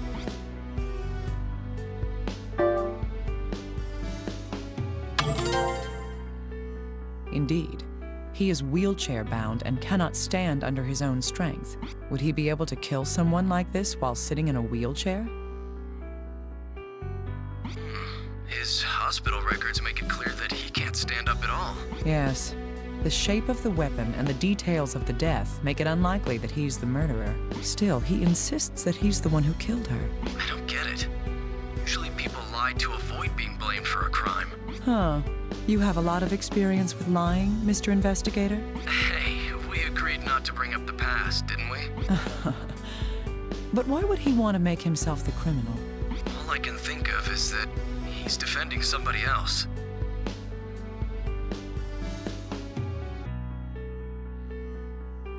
Either that, or covering up an even bigger lie. That doesn't change what I need to do at all. Contact HQ about the inconsistencies we've discovered and interrogate the husband again. I'm going to the crime scene. Tell them that, too. Understood. I'll get authorization immediately.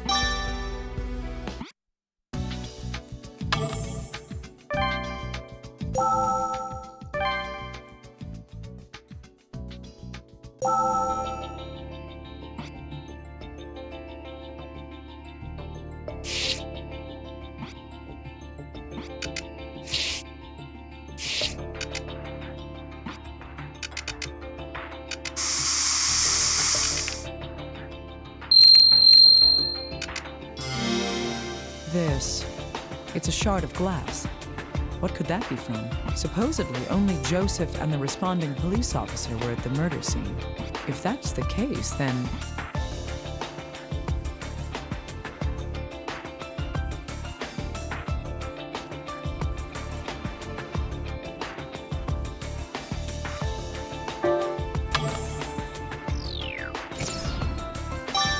Yes, there were no other shards of glass in the area. The police wouldn't be so foolish as to contaminate the crime scene. I'm beginning to wonder if someone there had cleaned up the other shards of glass. I could send this shard to analysis. We might learn something about it.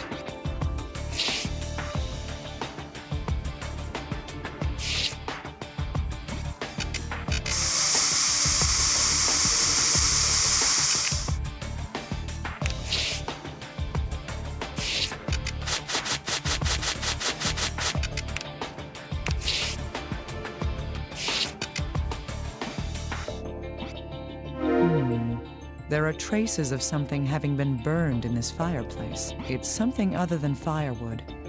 I wonder if there's anything left. Huh, I've got something.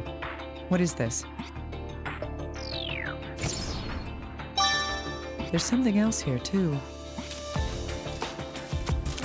Is this fur? What is this doing here?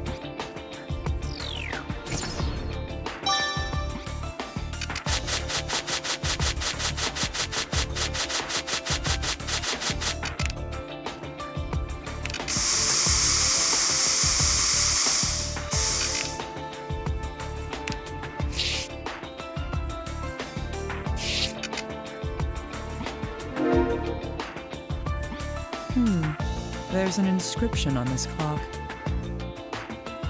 To my loving father and mother from Abby. A gift from a family member? Huh. Why does this decoration look familiar?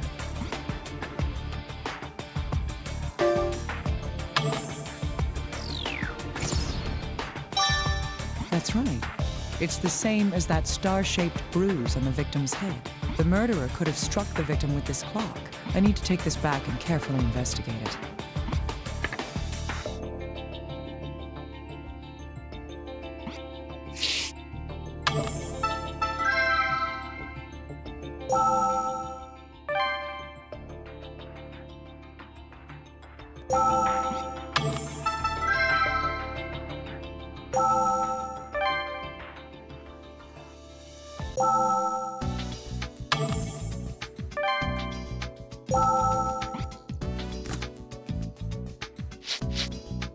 Huh. The decoration on the clock matches the victim's head wound.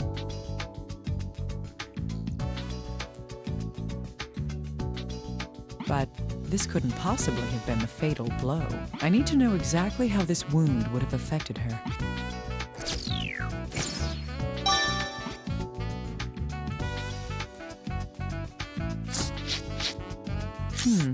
These two hairs appear to be the same. If that's the case, then the hair from the fur was on the victim's clothing. Why, though?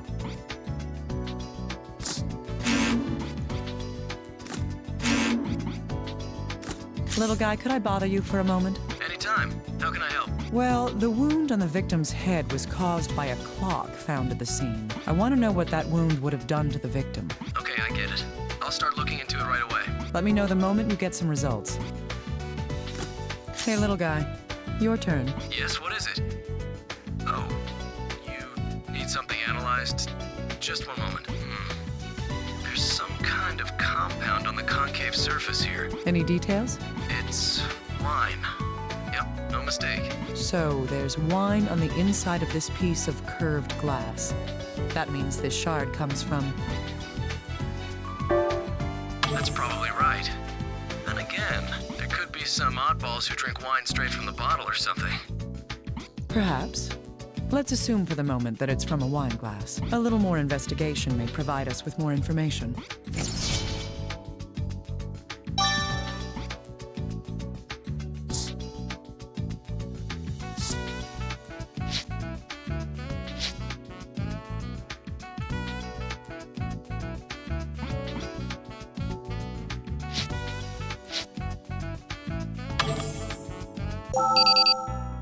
Dr. Kimishima, I need to tell you something. Is it good news? No, bad. Another corpse has been found. Give me a break. I'm already in the middle of investigating a case for you. Well, the thing is, it might be related to the Alma Parker case. What do you mean? A female corpse was discovered in a warehouse at the harbor. The victim is identified as Abigail Parker. She's Alma Parker's daughter. What? Yes, it's not just Alma now. Her daughter's been murdered as well. My God. Is there any connection between the two cases? We don't know yet, but considering the timing, I'd believe there's a good chance that they're related. All right. Send the corpse over here. I'll perform an autopsy. Right. I was going to come over and tell you about the clock anyway. I'll load all the information that we've confirmed onto the computer, too. Huh. A man who comes to visit bringing a dead body as a present. You're the worst guest ever. This kind of thing tends to upset people, you know. Hey, come on. This is my job. I'm joking. I'll have a room ready. Yes, that would be helpful. I'll see you later then.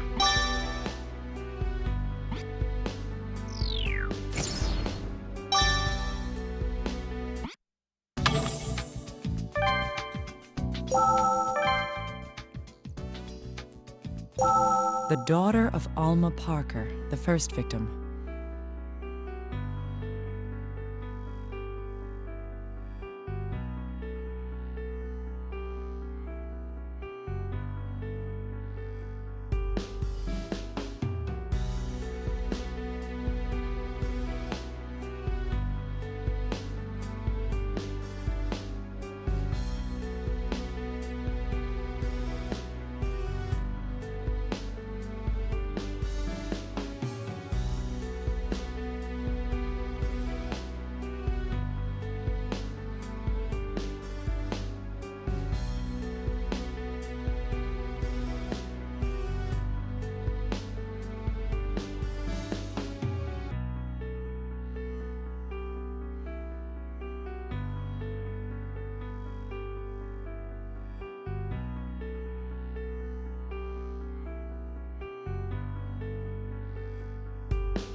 Abigail Parker.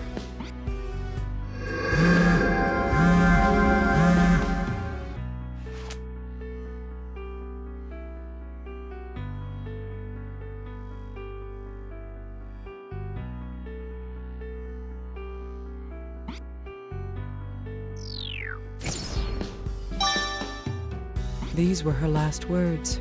I'm not making any promises.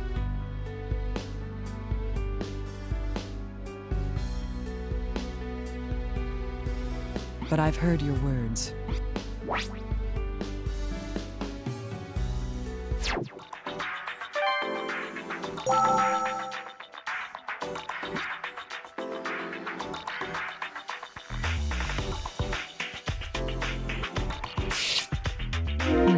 This is a cut.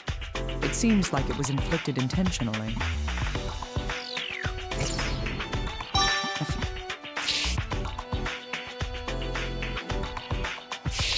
There's a deep wound on the chest.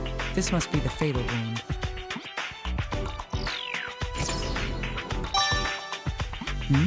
This stab wound has an odd shape. I've seen this somewhere before.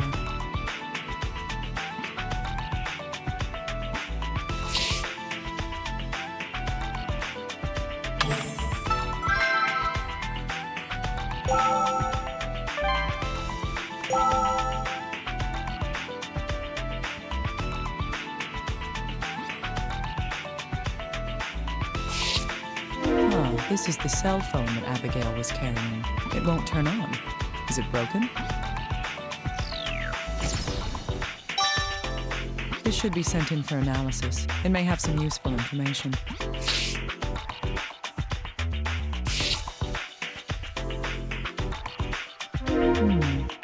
Abigail's hair isn't black.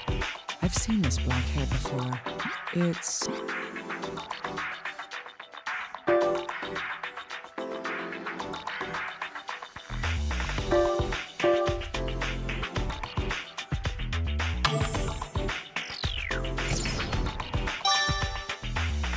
That's right.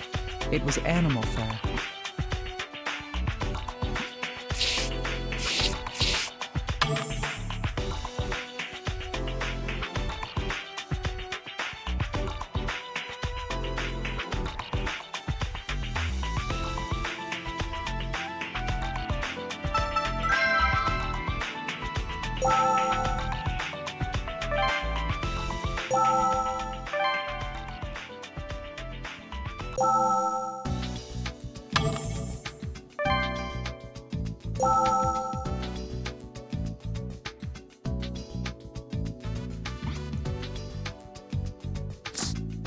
Just as I thought, these two hairs are identical.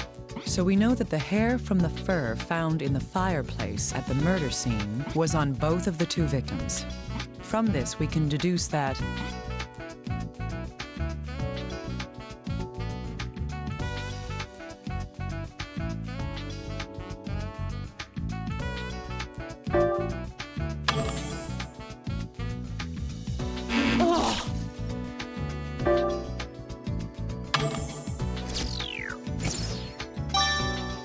Indeed, the murderer had been wearing or using the fur somehow. Thus, it's not surprising if we found evidence of it with both the victims.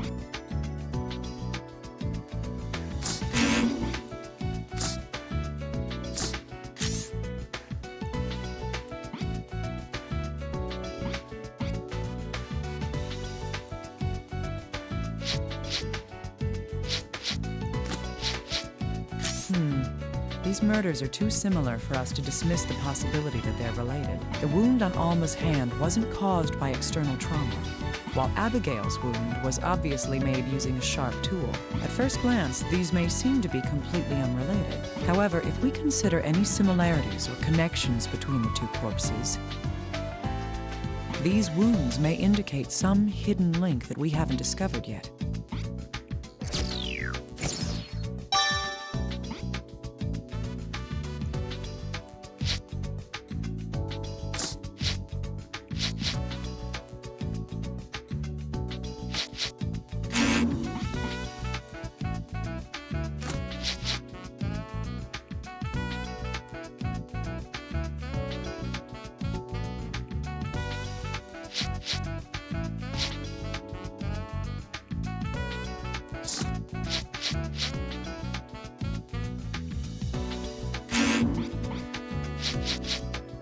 Little guy, can we tell anything from this wound? One moment. Let's see. The stab wound in her chest is the same shape as Alma's stab wounds.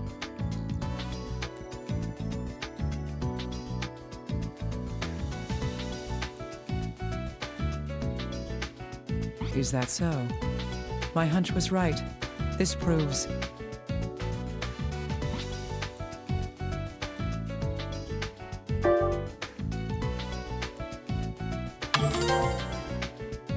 Yes, both murders were committed using the same weapon. So were they murdered by the same person? It's likely, but there's no conclusive evidence of that just yet. The wounds aren't exactly the same. There's something very different about them. Where? It's...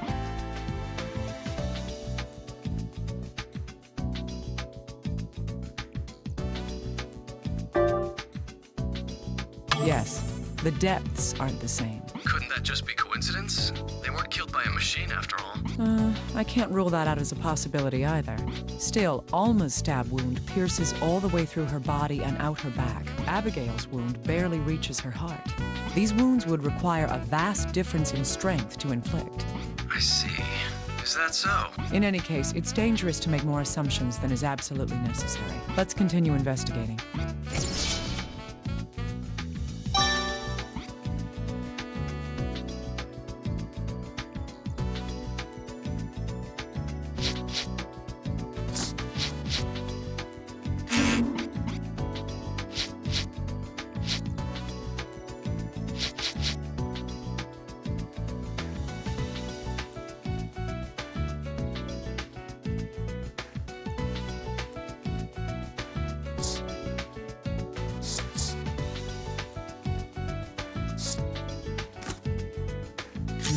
Indeed, these facts can be put together. Alma and her daughter Abigail, the two corpses share one common thing. That is...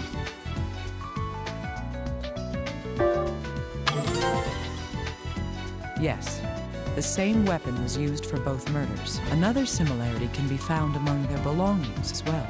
That is...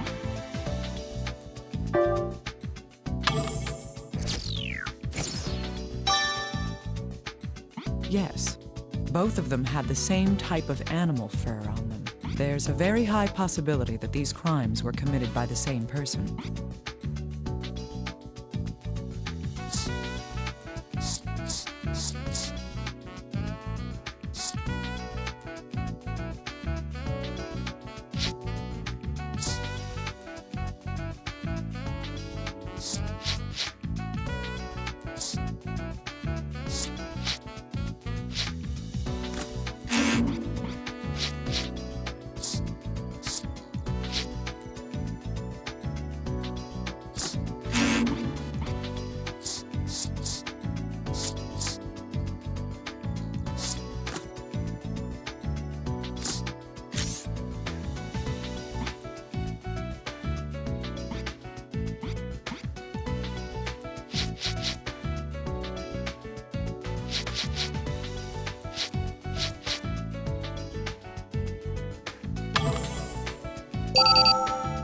Dr. Kimishima.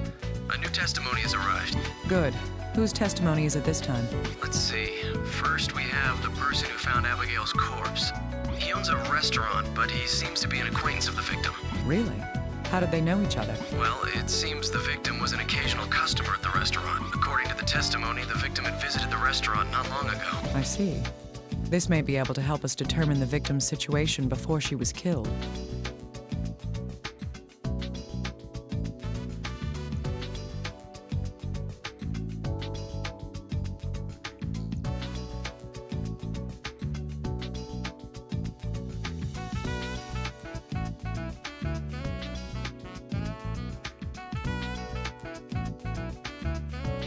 We should confirm when he last saw the victim as well. Yes.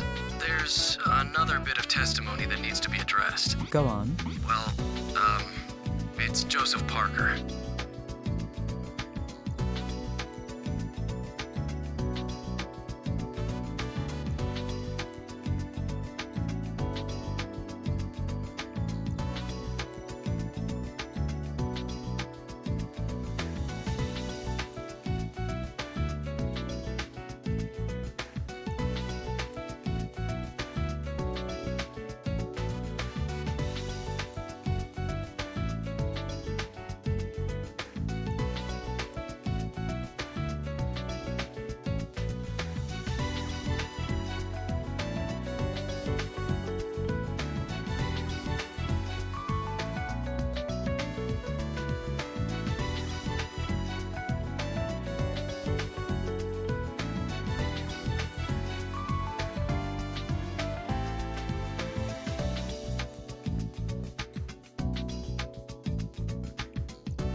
he's begun confessing to his daughter's murder as well. What? When the questioner asked him about Abigail's corpse, he started with the whole "I did it" spiel again. Why did you fools tell him about Abigail?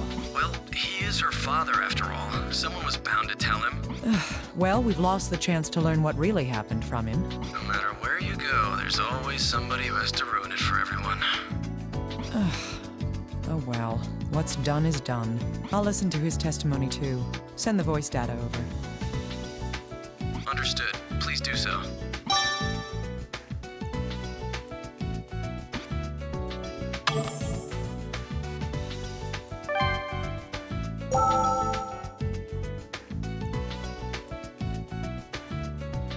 What? Abigail was... Is that true? Yeah. I killed my daughter Abigail, too. I'm admitting it. I did it. What more is there to investigate? Who cares about the weapons? It doesn't matter. Quit fooling around and give me the death penalty.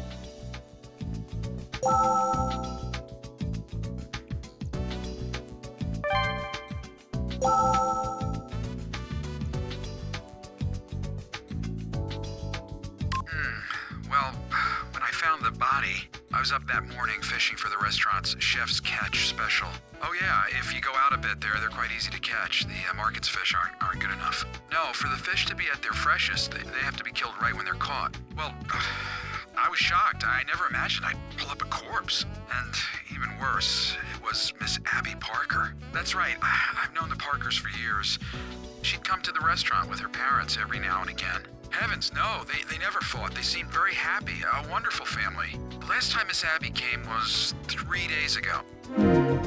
He says that Abigail was at his restaurant 3 days ago.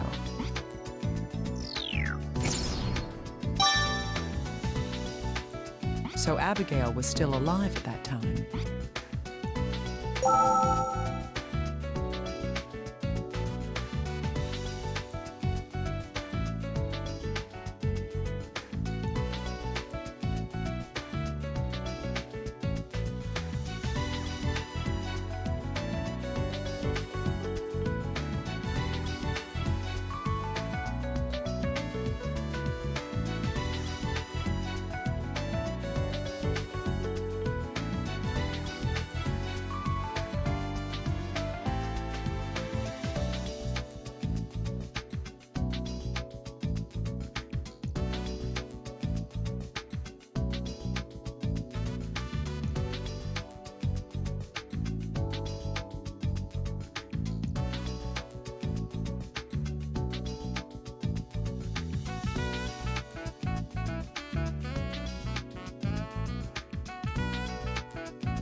We can trace Abigail's whereabouts with these facts.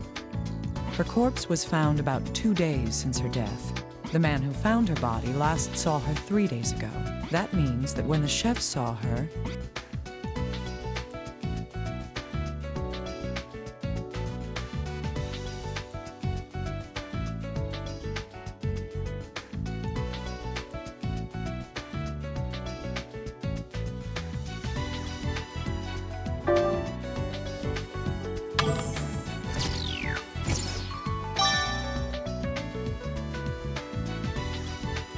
yes, it was not long before she was killed.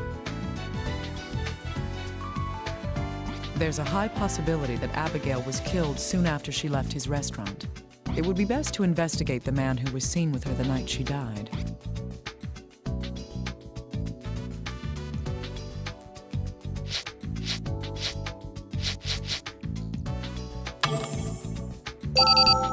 Oh, Dr. Kimishima, could I bother you for a moment? If I said no, would you leave me alone? No. I definitely think you should hear this. All right, hurry up. Thank you. Well, HQ has made a move. The FBI FBI's arrested a suspect for Abigail's murder. What's going on? Who knows? Maybe they're jumping the gun. I don't know what the higher-ups are thinking. The man's name is Sean Bowen. He was Abigail's boss where she worked. His wife, Carolyn Bowen, was also taken in for interrogation. They're both at HQ now. Huh. Is there any evidence that he's the killer? It seems that this was found at the scene where Abigail had been murdered. What's this? It's an expensive lighter made in France. It's a custom order with his name engraved on it. Sean Bowen. Well, there's no mistaking that.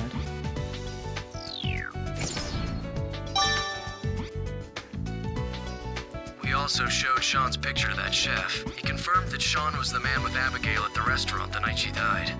I see. Let me guess. Here's what the FBI thinks happened. Abigail was having an affair with her boss. The situation got complicated, so he killed her. Bingo, Dr. Kimishima. That's exactly what HQ thinks happened. What about Alma's murder, then? Would he take the trouble to murder the girl's mother to hide his affair? Honestly, I don't think they're looking that far ahead. They'd rather believe this than think that Joseph committed either of the murders. I see. So Joseph is defending the man who killed his own daughter? Well, now that you mention it, that doesn't make sense at all.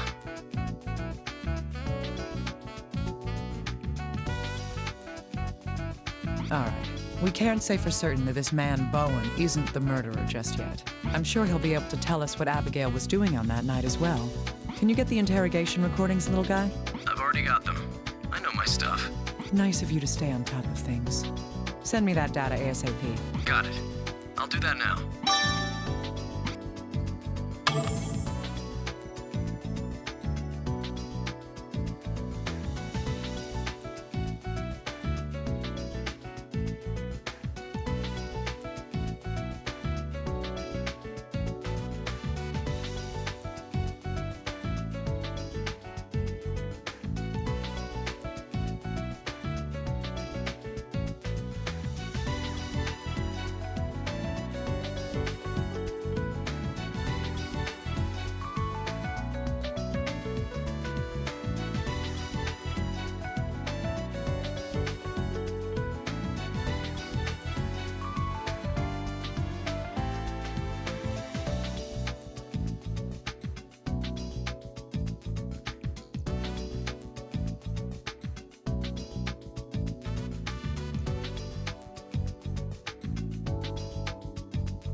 interrogated by people like you. Abby, Yes, she did work for us. She was a very innocent and beautiful girl. You know the type, right? Look, I'm sure you figured it out for yourself, right? What we have is a relationship between two consenting adults. She's the one who asked me to meet her at the restaurant, but she got a phone call and left before the meal came. Where she went. How should I know? She said something came up, but who knows? Huh? That's my lighter. Where did you... To the scene of the murder? A warehouse at the harbor? No! I've never been there! I don't even carry that lighter with me. I keep it at home, so what would it be doing there? I get it. This is a trap. Someone's setting me up to be the killer. Listen, that lighter's a custom-made, expensive piece. I keep it carefully locked in a showcase at home. The showcase? It's in my living room at my house. The only keys to the case belong to me and... me and... Oh, don't tell me. Huh. Why did his testimony end there? Oh, that's when his lawyer arrived. And they took measures so he wouldn't say anything self-incriminating, I take it. That's all right, though. I learned something important that I hadn't been expecting. Huh. You got some useful information from that recording? You weren't paying attention. If that man is telling the truth, then Abigail's cell phone has an important clue. That is...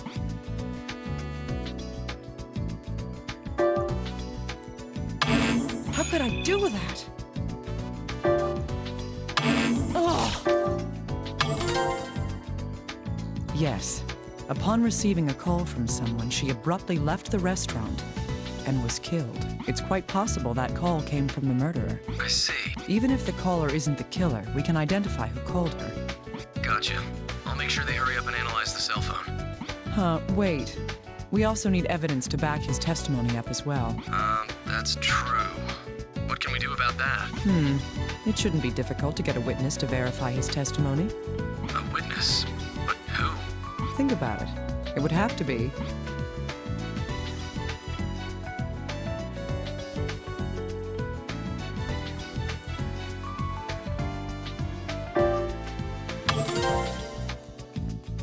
Right. He did remember seeing Sean and Abigail at the restaurant that night. You think he might have more to say about how they were acting then? Yes. Can you go talk to that chef one more time?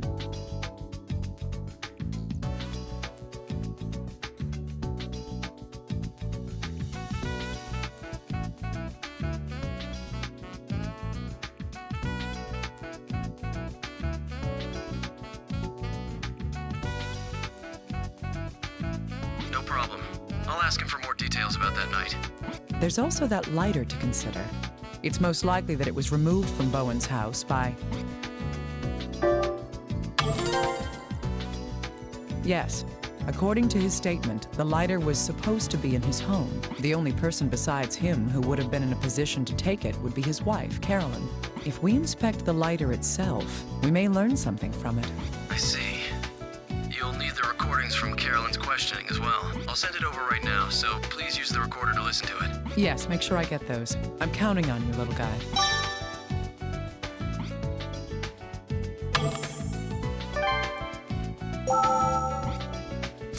Hey, little guy, I need something analyzed. Sure. Is it the lighter that was found at the murder scene? Yes, I just need you to find any fingerprints on it. Fingerprints, just a second. There seem to be a lot of them. Oh, wait. They're all the same set of prints, repeated over and over. Can we find out whose they are? Let's see. These are Carolyn Bowen's. Bingo. So the one who left this lighter at the scene was... Right. Sean's wife, Carolyn, left the lighter at the murder scene.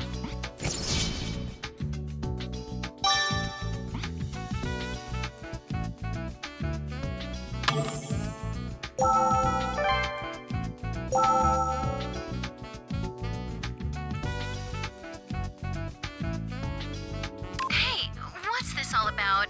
Why are you keeping me here? What could I possibly have to do with you? Huh?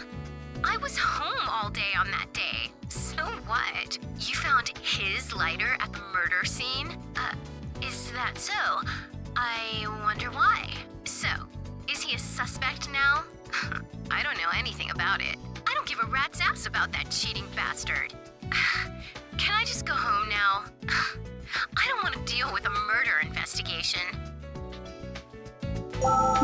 She's rather emotional. Is she unstable? That's just normal, Dr. Kimishima. You're a little too calm. Well, I have my moments too. Sometimes. Anyway, Carolyn's insisting that she was home the entire time. Is there any way to prove that? No, there aren't any witnesses. She says she was alone the entire time. Did she know that Sean and Abigail were together that night? No, we told her that her husband is a suspect in a murder investigation. She shouldn't know that Sean was involved with Abigail. We're trying to keep the details under wrap. I see. If that's the case, then she knows too much. Huh? What do you mean? Let's listen to her testimony one more time. Pay attention.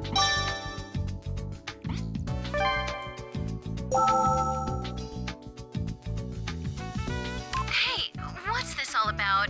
Why are you keeping me here? What could I possibly have to do with you? Huh? I was home all day on that day. So what? You found his lighter at the murder scene? Is that so? I wonder why.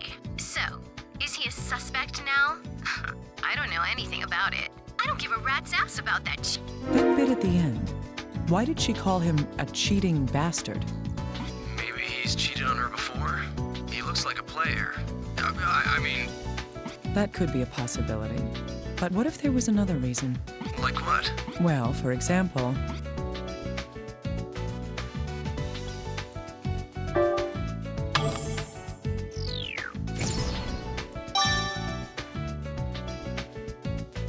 yes. What if she had seen Sean and Abigail together? That would explain her hostility. If that's the case, then she did witness what happened to the victim that night. This might lead us to something even more important.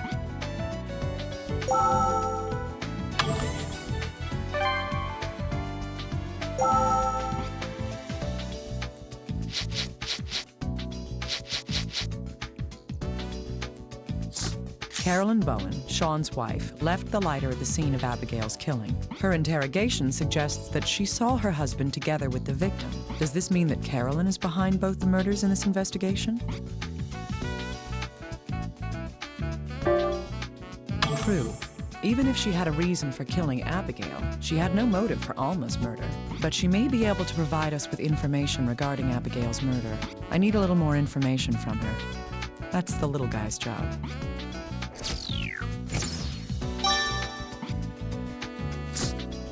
Dr. Kimishima, what's this? It wasn't Sean who left the lighter at Abigail's murder scene. It was Carolyn. That makes her our most probable suspect now. Really? I wonder what HQ's going to think when they hear this. I don't care. I'm not interested in your office politics. I know that. So, what do you think? Honestly. I find it most likely that she's not the killer. Still, she may have witnessed something. If she finds herself our main suspect, perhaps that will loosen her tongue a bit. I see. I'll use this info when I speak to her then. You're going to talk to her yourself? That's odd. It takes a liar to catch a liar. I'm good at this kind of thing. We've all got secrets, don't we? I'll be counting on you. Right. Oh, by the way, Abigail's cell phone has been repaired. Great. Were the records of received calls intact? She did receive a call during the time we believe she was at the restaurant.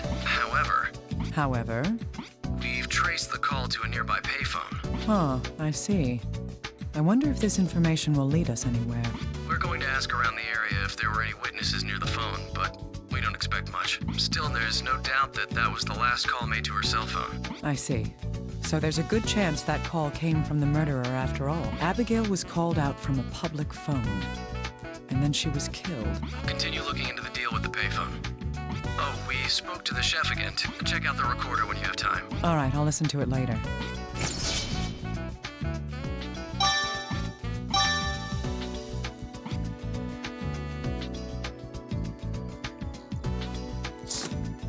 These two pieces of information can fill in Abigail's timeline that night until her death. When was she last seen before she died?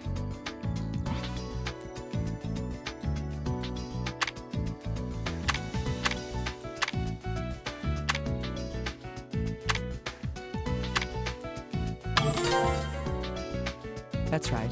She was seen at a restaurant that she was a frequent customer at. The one with her at the time was... Correct. She was witnessed there with her boss. Afterwards, she left the restaurant alone. The reason she left was... Yes, a phone call caused her to leave the restaurant immediately. But where did this call come from? Indeed, the payphone near the murder scene. It's most likely that the killer called her from the public phone, then waited for the victim to arrive and ambushed her. That would be what happened on Abigail's last night in this world.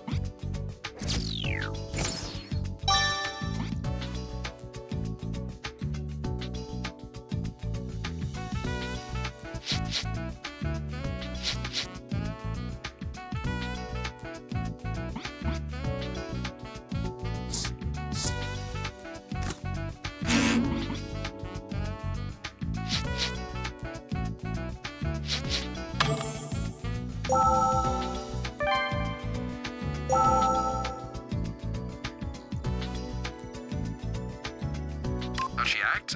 Let me think.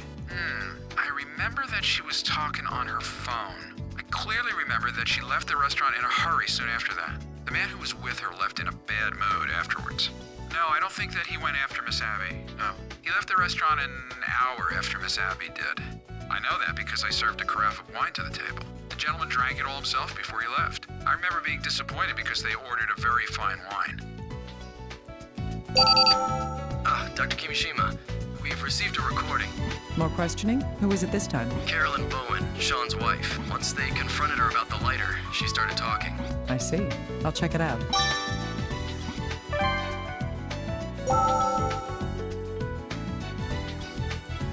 So what if my fingerprints were on the lighter? That's got nothing to do with... Huh? Why am I a suspect? No, I'm telling you it wasn't like that. That skank! I didn't report it because I knew I'd get dragged into this mess. Yes, that's right. I happened to be out that day and saw them dining together. They looked like they were having the time of their lives, and I lost it.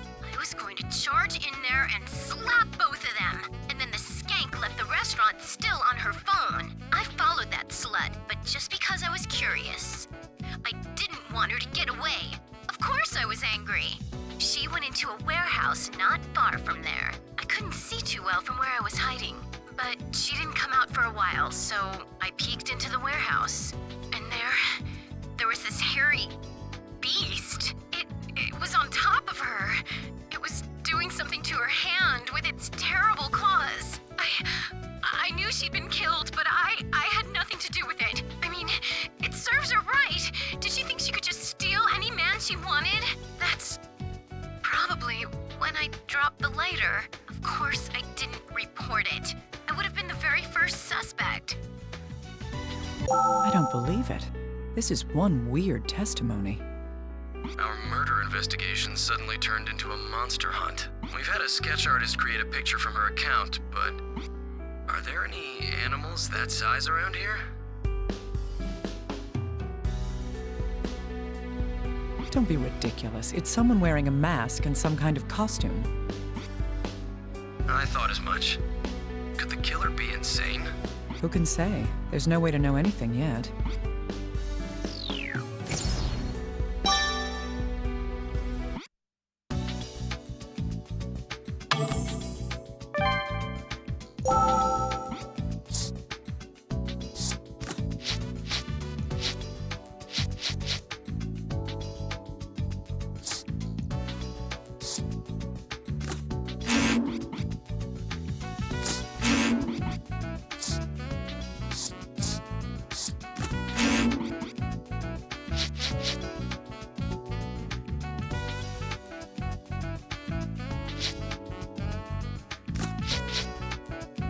From the sketch, the murderer was wearing a mask. Now I know what that white shard from the fireplace was. It must have been from the mask that the murderer was wearing while committing the crimes.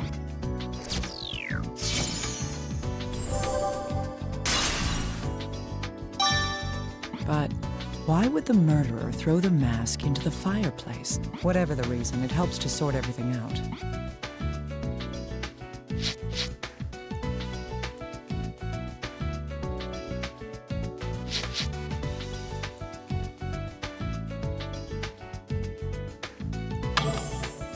Okay, I need to sort out the information I have on hand. My main concern right now is the costume worn by whoever killed the two women. How did it end up in the fireplace in the Parker residence, where Alma was murdered? The most logical reason that can be considered at the moment is...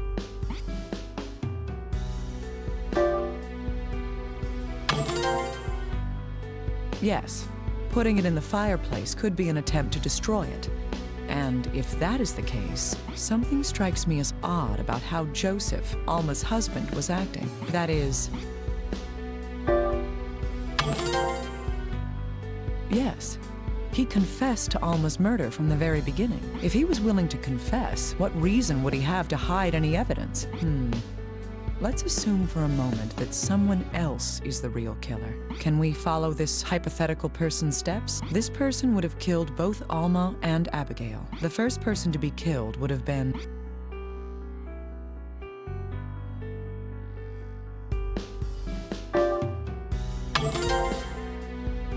Right, Alma's corpse was found first, but Abigail had been killed before then. In other words, the killer wore a costume to kill Abigail, then killed Alma the next day, after which the costume was discarded into the fireplace. However, we haven't found the murder weapon yet.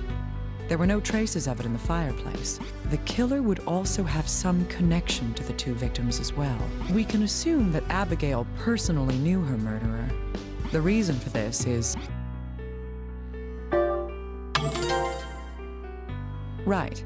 She received a phone call from a payphone to call her out. The killer knew Abigail's phone number, and Abigail rushed out right after receiving the call. It's unreasonable to think that she would do that for someone she didn't know. Similarly, there's a good chance that Joseph knows the killer as well. This is because...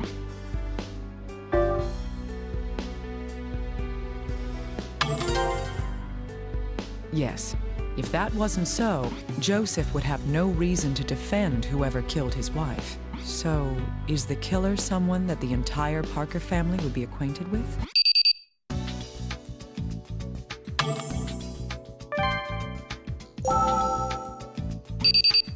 Dr. Kimishima, sorry to keep you waiting. We've taken a look at the clock we recovered from the Parker house and... Oh, hello? Naomi, can you hear me? Alyssa? What are you doing there? Wow, I can hear you. This guy let me in. Little guy? This girl said that she really had to talk to you. All right. Alyssa, can you hear me? Yep, I can hear you. I need to do some work with the man you're with. Be a good girl and be quiet for a little bit. Okay. Okay. So, about that clock. Yes, I heard that much. Get to it. As you mentioned, the decoration on the clock matches the wound on the corpse's head. It probably fell off the desk and struck the victim's head. This may have happened while she was struggling with her assailant. I see. Is it possible for that wound to have been the cause of death? No, that's impossible. The impact wouldn't have been enough to kill someone. We've inspected the exterior of the clock, but it doesn't seem that damaged either. I see. Then... Little guy? What's that sound? Sorry. Looks like this clock is the kind that plays a little tune. Hey, Naomi? Alyssa, you said that you'd keep quiet. I'm sorry, but that clock is broken. Broken? Where? I mean, I know how this song goes, but this one part sounds all weird. Huh? Little guy, has anybody looked inside the clock? 1 second. What the? Dr. Kimishima, there's something inside. We may have found just what we're looking for. Thank you, Alyssa.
I want to know more about this weapon, little guy.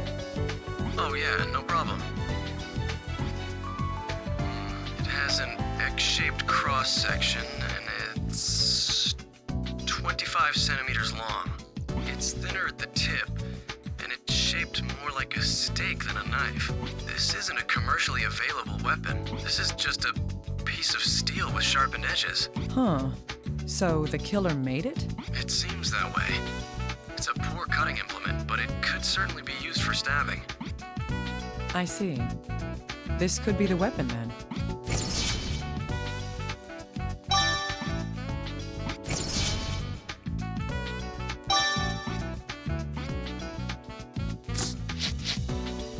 Yes, if we put these together, it should be easier to identify the weapon. The victims, Alma and Abigail. They both died from being stabbed in the chest by a weapon with the same shape. Their wounds match the shape of the weapon found inside the clock. The two of them were killed with the same weapon, this handmade stake.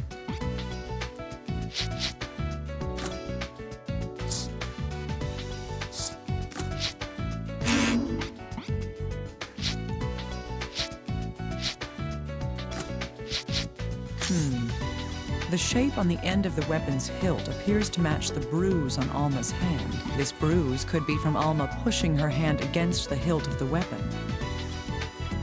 If that's the case, then the person who used this weapon would have to be...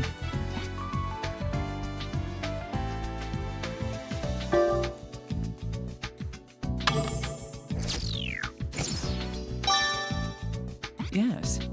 If the weapon is used by thrusting forward while applying pressure with the palm, then the only way Alma could get this bruise is if she was the one wielding the weapon. But what does this mean?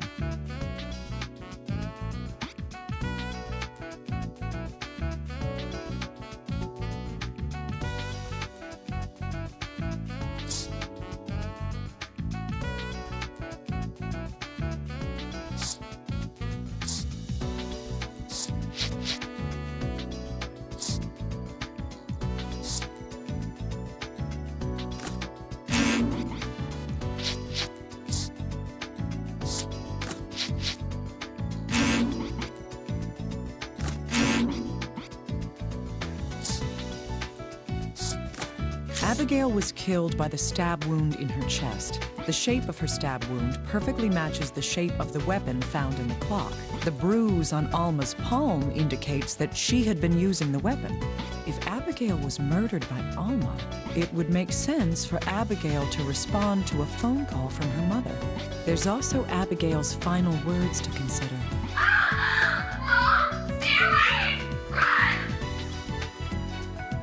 Huh. Why would she say that?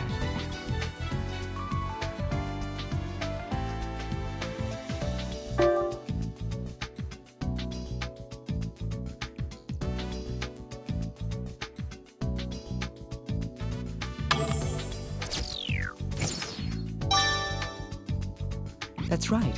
The killer was wearing a mask and covered in fur at the time. Even as Abigail lay dying, she had no idea that her killer was her own mother. That's why she called out, to warn her mother away.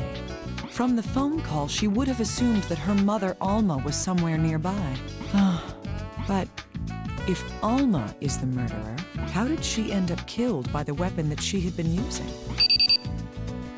Dr. Kimishima, the results of our analysis have come in. Good. Which analysis was this? The wine glass. Something else was detected in the residue. Well, what is it? We've detected traces of benzodiazepine in the wine. Benzodiazepine? Isn't that used in sleeping pills and anti-anxiety medication? That's right. It seems to have been mixed in with the wine. Little guy, was there any benzodiazepine found in Alma's body? No, why? The results of the drug test came up with a negative on that. That's all right. I just wanted to make sure that she wasn't the one taking it. Okay.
If we believe that Alma is the one that killed Abigail, then Alma put the sleeping medication into the wine.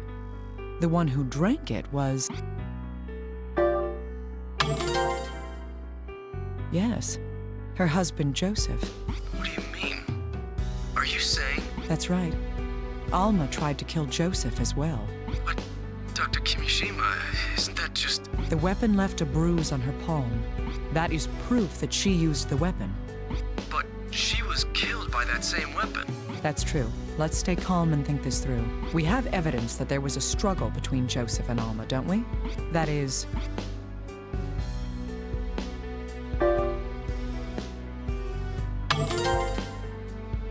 Indeed, the bloodstains are quite likely from when Joseph was injured and grabbed Alma's wrist during the struggle. Then, did Joseph kill Alma during that fight? I'm just saying that this is one conjecture we could make. But there's no motive. The family reportedly got along well. Little guy, where is Mr. Parker right now? Huh? He's still being detained. Good. Tell him something. Tell him we found the weapon Mrs. Parker was using inside the clock. All right, I'll do that. Where are you going, Dr. Kimishima? I'm going back to the murder scene. I want to find Alma's motive.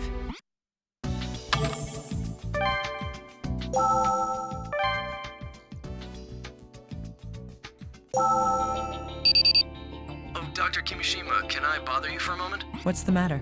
HQ contacted me just a moment ago. It seems Joseph Parker has a message for you. The victim's husband? But why? I don't know. I'll send the recording over to you right now. This message is for whoever is investigating my case. I don't know who you are, but I'm impressed by your skills.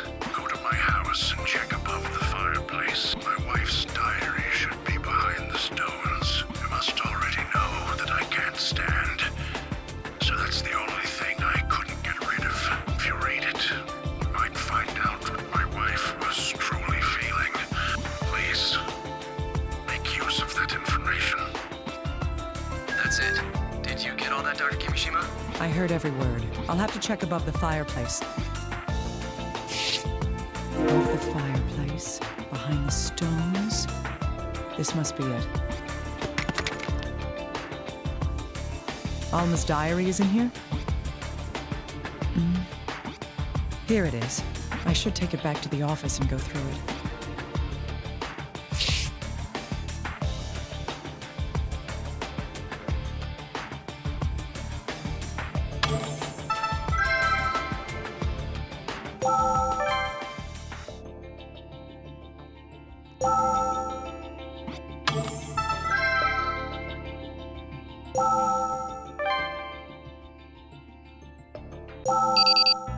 Oh, Dr. Kimishima, can you spare a moment? I do if it's about the case.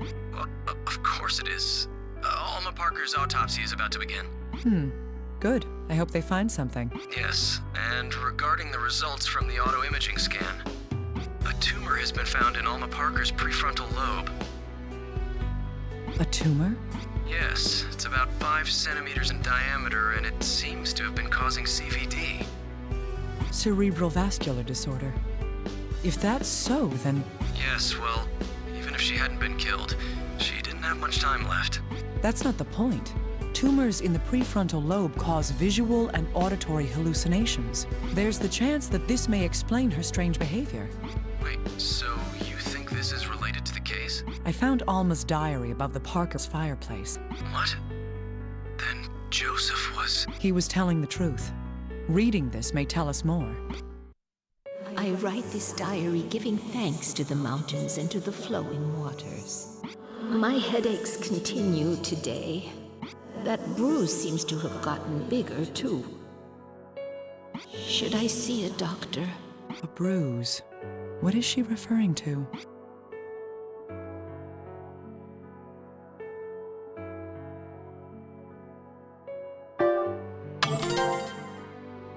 That's right. She was still alive when she got that bruise on her hand. I write this diary giving thanks to the mountains and to the flowing waters. A miracle happened today. I can barely believe it. I heard God's voice, beautiful and pure.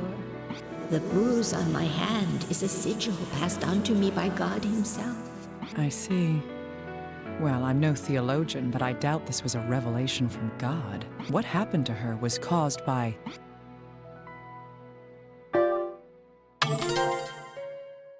Right. Her experience was likely caused by the tumor in her prefrontal lobe. She interpreted the whispers of her disease as the voice of the Creator. I write this diary giving thanks to the mountains and to the flowing waters. Today I heard a shocking premonition. We were walking the path against God's divine will. My pain was inflicted on me as a punishment and a warning to me and my family. I cannot let this be. I must save my family. I write this diary, giving thanks to the mountains and to the flowing waters. The preparations have been made. I will become the beast of the Lord and lead my loving family. I will sever them from this world and engrave the sigil upon their bodies too. Abby, my little girl, I willingly become the beast so I can save you. Beast of the Lord. That explains the fur. I write this diary, giving thanks to the mountains and to the flowing waters. I learned a terrible truth today. My little Abby never reached his side. It's my fault. I severed her connection before engraving the sigil. Ah, my loving daughter, please forgive your mother for being so foolish. Joseph will be saved. I will engrave his sigil and lead his soul. I'll make sure it won't hurt. Joseph, let us be reunited in his world. The diary ends here. Alma died after writing this. The sigil that she says she engraved onto her daughter is...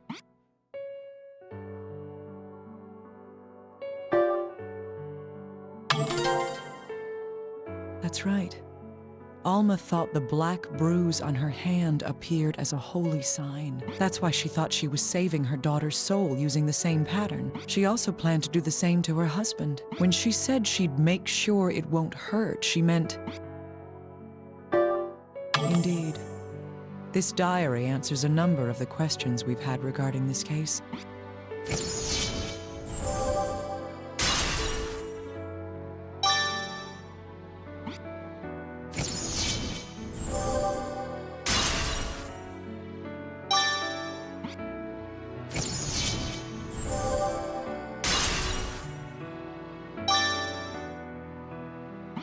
Until this point, I had thought that Alma and Abigail had been killed by the same person. But now it's clear who killed Abigail. And yet, there are several things found at the crime scene that could not have been Alma's doing. I need to review the information we have to determine if these murders were committed by the same person.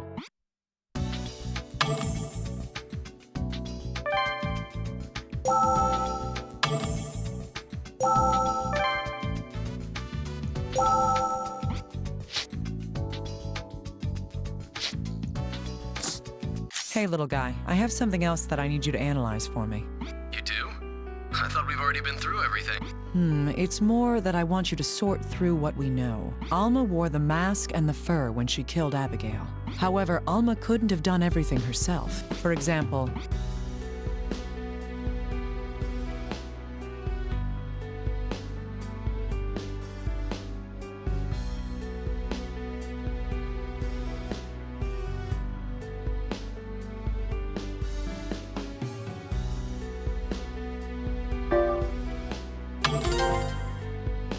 yes, Alma didn't stab herself, and there were obvious attempts to hide evidence after Alma's death. One such piece of evidence is...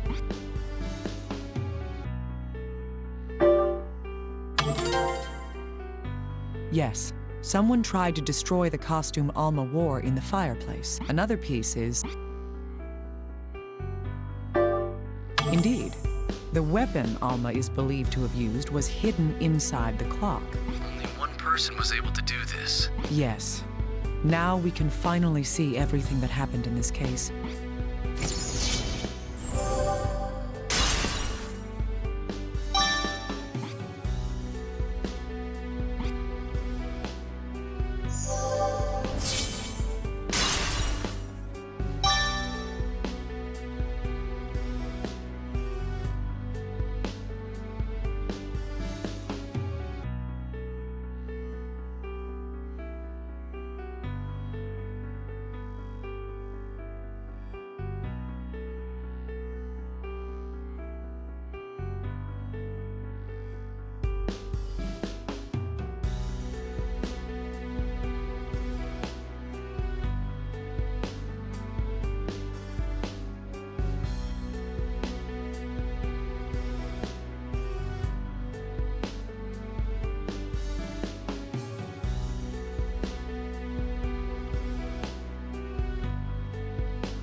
the dead shall speak.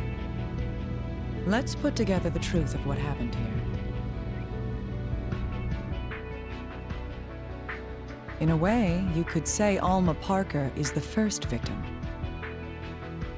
She had a gigantic tumor within her prefrontal lobe. The conditions caused by the tumor changed her. This card has the evidence of that.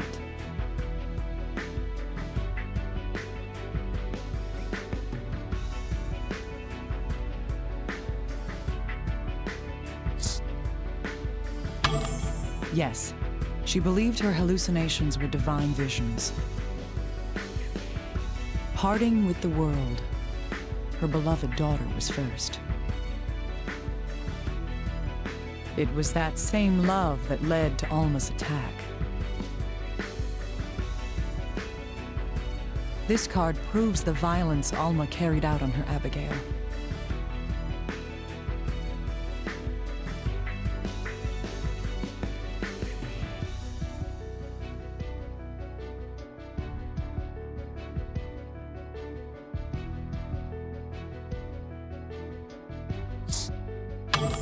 Indeed. She put on a mask and fur, then killed her. That's why Abigail failed to recognize her own mother. Instead, she kept screaming in order to warn Alma away. Abigail's last words are proof of that.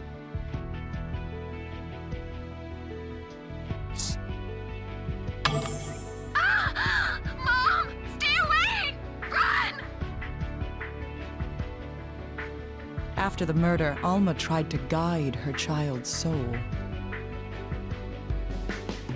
The proof of that is on this card.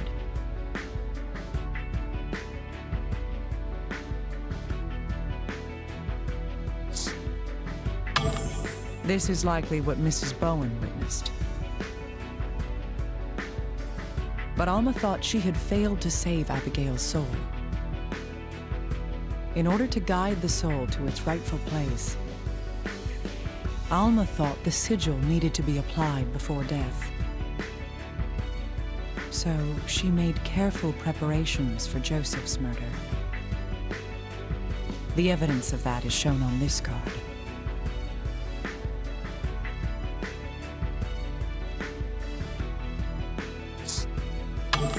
Yes, but this plan failed to work. Joseph woke from the pain and struggled with her in a panic. This card tells us the evidence of that.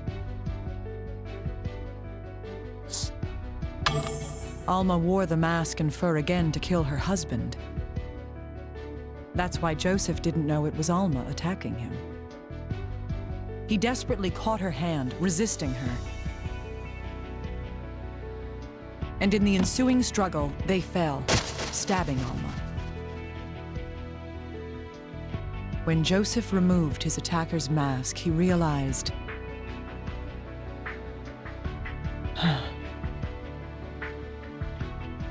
It was first thought that both cases had the same murderer. But with so many mysteries solved, I know that can't be. This is the card with proof of the reason why that is.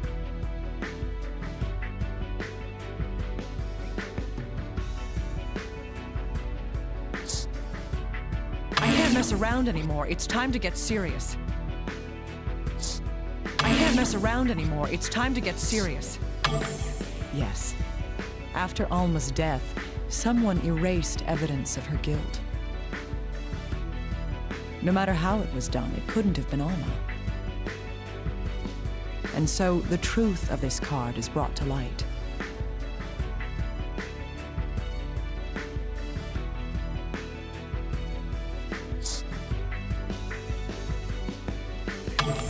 This person wanted to hide Alma's crimes.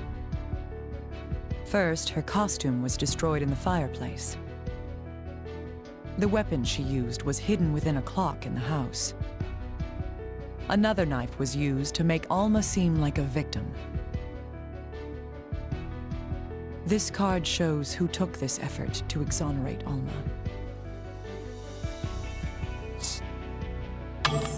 Joseph knew Alma was not a woman who could commit murder.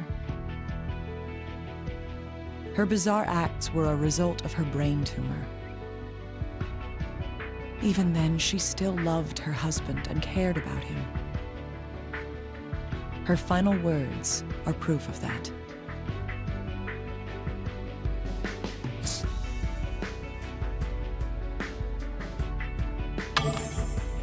Joseph, my love, I'm sorry. I can't save you. This is the truth behind how her life's light was put out.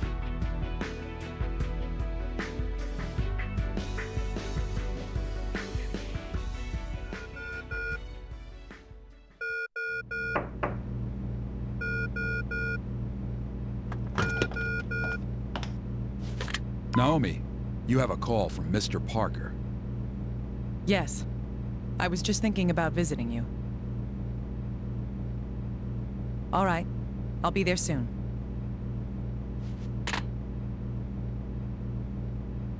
Will you be all right? If you think there's any danger. Chief, what do you think love is? A true love in which each thought of the other to the end. That may well have been the integral part of this case.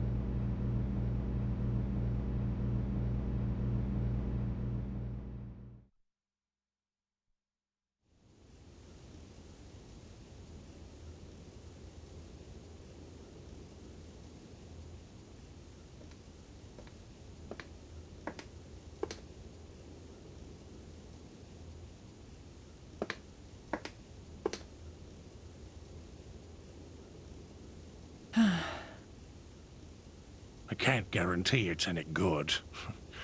Alma always made coffee. Thank you. My wife, she was the best companion a man could hope for. Even when I was stubborn or angry, she still loved me. Mr. Parker, it's my duty to uncover the truth. I understand. You loved her. Even if you'll be misunderstood and branded a killer, you wanted to hide the fact that Alma tried to kill you.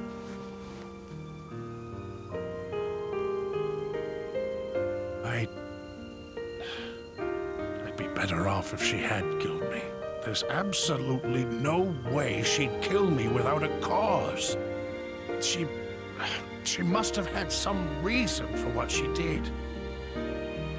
Please, if it ends like this, Alma will be known as a lunatic. You have to find out what truly happened to my wife. Please. Yes, I will. That's my duty.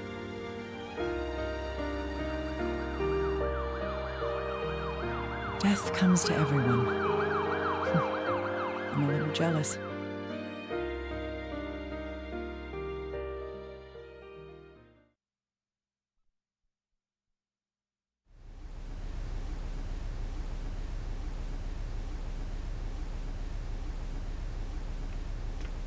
Oh, there you are, Dr. Kimishima. I was looking for you. I see. What do you want? I have the report from the Oxford autopsy. Tell me all about it, right now. Right. Her brain tumor was kind of, well, strange. Strange? Could you be any more vague? Were you actually present at the autopsy? Well, yes, but it was a condition I've never seen. The tissue around the tumor was black. Nobody knows why. Black? The same as with Veronica. Remove that tumor. I'll have a friend at Resurgam check it. And I want the death certificate made by the end of the day. You want me to do all that? No excuses. Get to it right now. I'm on it.